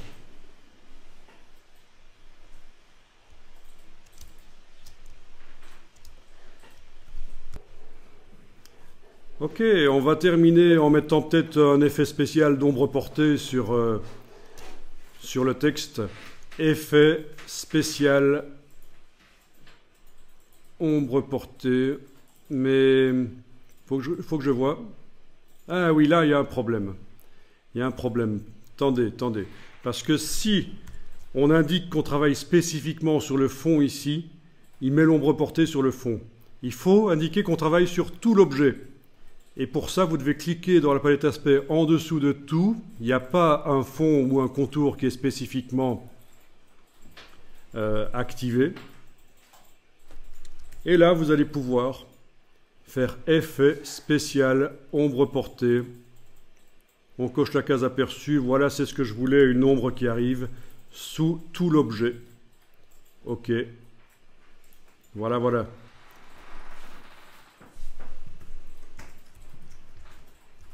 Alors attention, surtout si vous êtes un habitué de Photoshop, si vous voulez modifier l'ombre portée que vous avez mise, il faut surtout pas retourner dans le menu Effet spécial ombre portée. Il faut cliquer sur l'hyperlien qui s'est ajouté là dans la palette aspect. Et là, vous allez pouvoir faire réapparaître la boîte, case aperçue, cochée, vous allez pouvoir modifier notamment.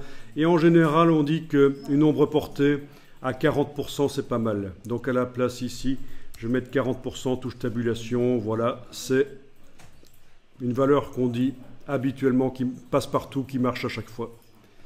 40%.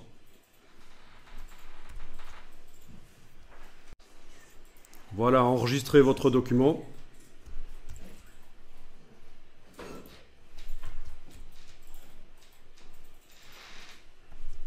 Alors, que ce soit sur le texte ou sur le cercle qui contient votre motif, vous allez pouvoir faire ceci. Regardez, vous allez tester après.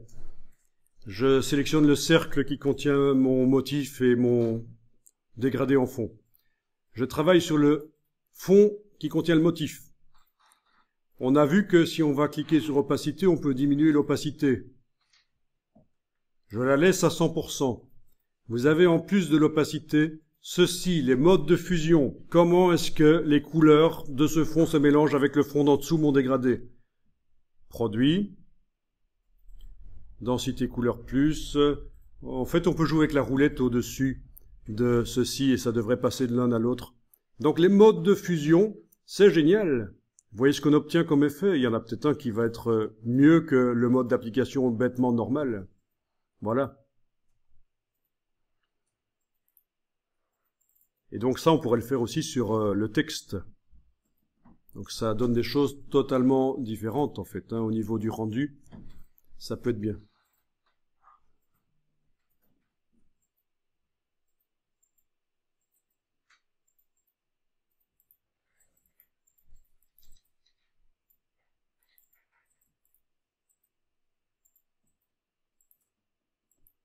Voilà, et ça peut se combiner avec l'opacité, bien sûr. En plus du mode, vous pouvez choisir une opacité différente. Bon, je pense qu'avec ce qu'on a vu aujourd'hui, surtout le fait que vous pouvez aller chercher des images sur le web et les vectoriser, c'est pas mal, quoi. Vous êtes déjà bien paré pour faire beaucoup de choses au niveau du graphisme.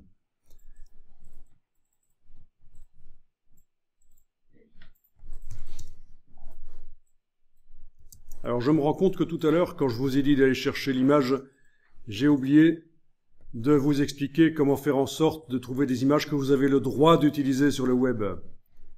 Je vous explique. Ici, j'ai juste tapé le nom de ce que je recherche. Oui, j'avais été demandé clip art noir. C'était pas génial d'ailleurs. J'ai pas beaucoup de clip art, j'ai beaucoup de photos de chats noirs. C'est chiant. Excusez-moi. Alors, licence ici, voilà, licence. Vous pouvez choisir de voir les Creative Commons uniquement. Vous connaissez les Creative Commons. Parfois, vous devrez citer l'auteur. Parfois, vous pourrez utiliser l'image, mais pas la modifier. Vous pouvez aussi choisir des images du domaine public. Vous connaissez le domaine public?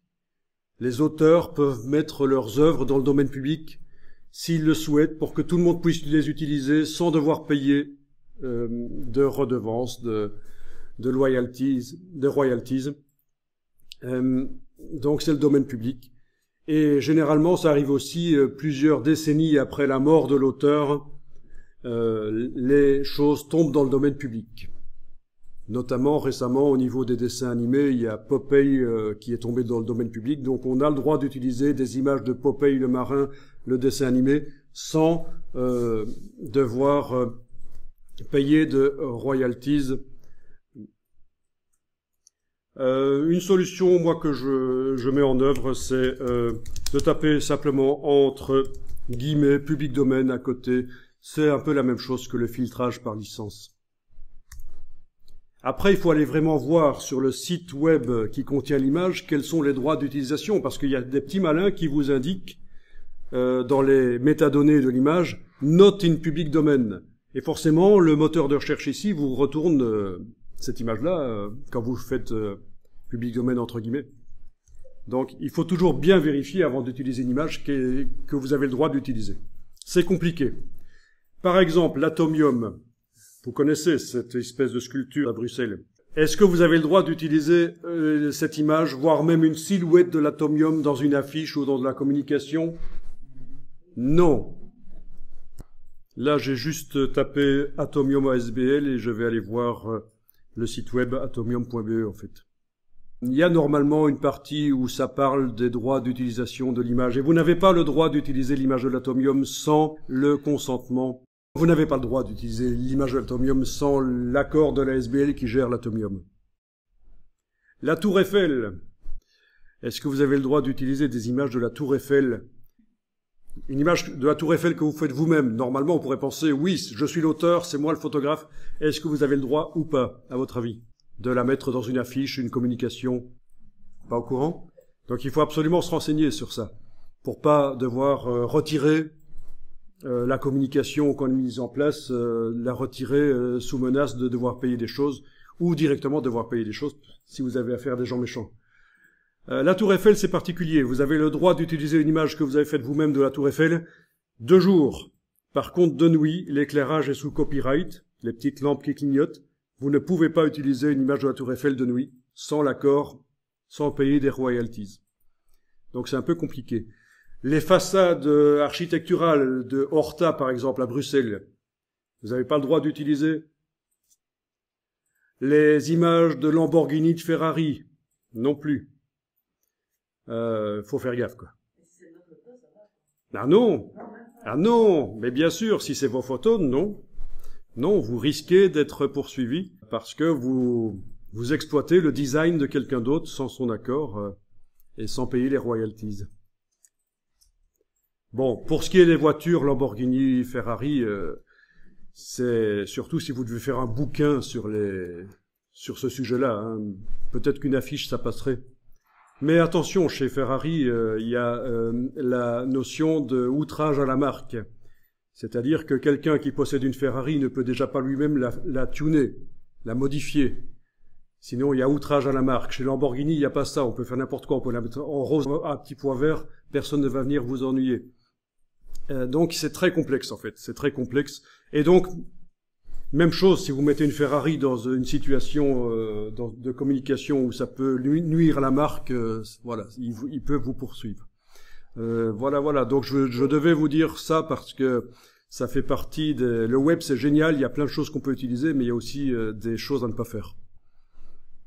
Pour ce qui est de sites web qui proposent des photos, vous avez toujours intérêt à passer par des banques d'images officielles comme celle de Adobe, Photolia ou alors d'autres banques d'images, Getty, enfin il y en a plein des banques d'images. Là, il faut payer en fonction d'utilisation, la couverture géographique, le nombre d'exemplaires. Donc les banques d'images, c'est bien. Liste de banques d'images, c'est juste ce que j'ai tapé dans Google là. Et j'aurais pu taper en anglais, je trouverais encore plus de choses, bien sûr, mais bon. Voilà, vous avez des sites qui vous disent quelles sont les banques d'images. Shutterstock, oui, très connu. Oui, ils vous mettent pas les sites d'images, les banques d'images professionnelles, là. Enfin, je vous laisse aller voir, ça peut être intéressant. Il en cite près d'une centaine. Si vous tapez domaine public et vous trouvez une image, non, vous ne pouvez pas prendre... il faut aller vérifier sur le site web, sur la page qui contient l'image, quelles sont les conditions d'utilisation. Ne faites pas confiance au moteur de recherche, il faut vraiment aller voir les conditions d'utilisation.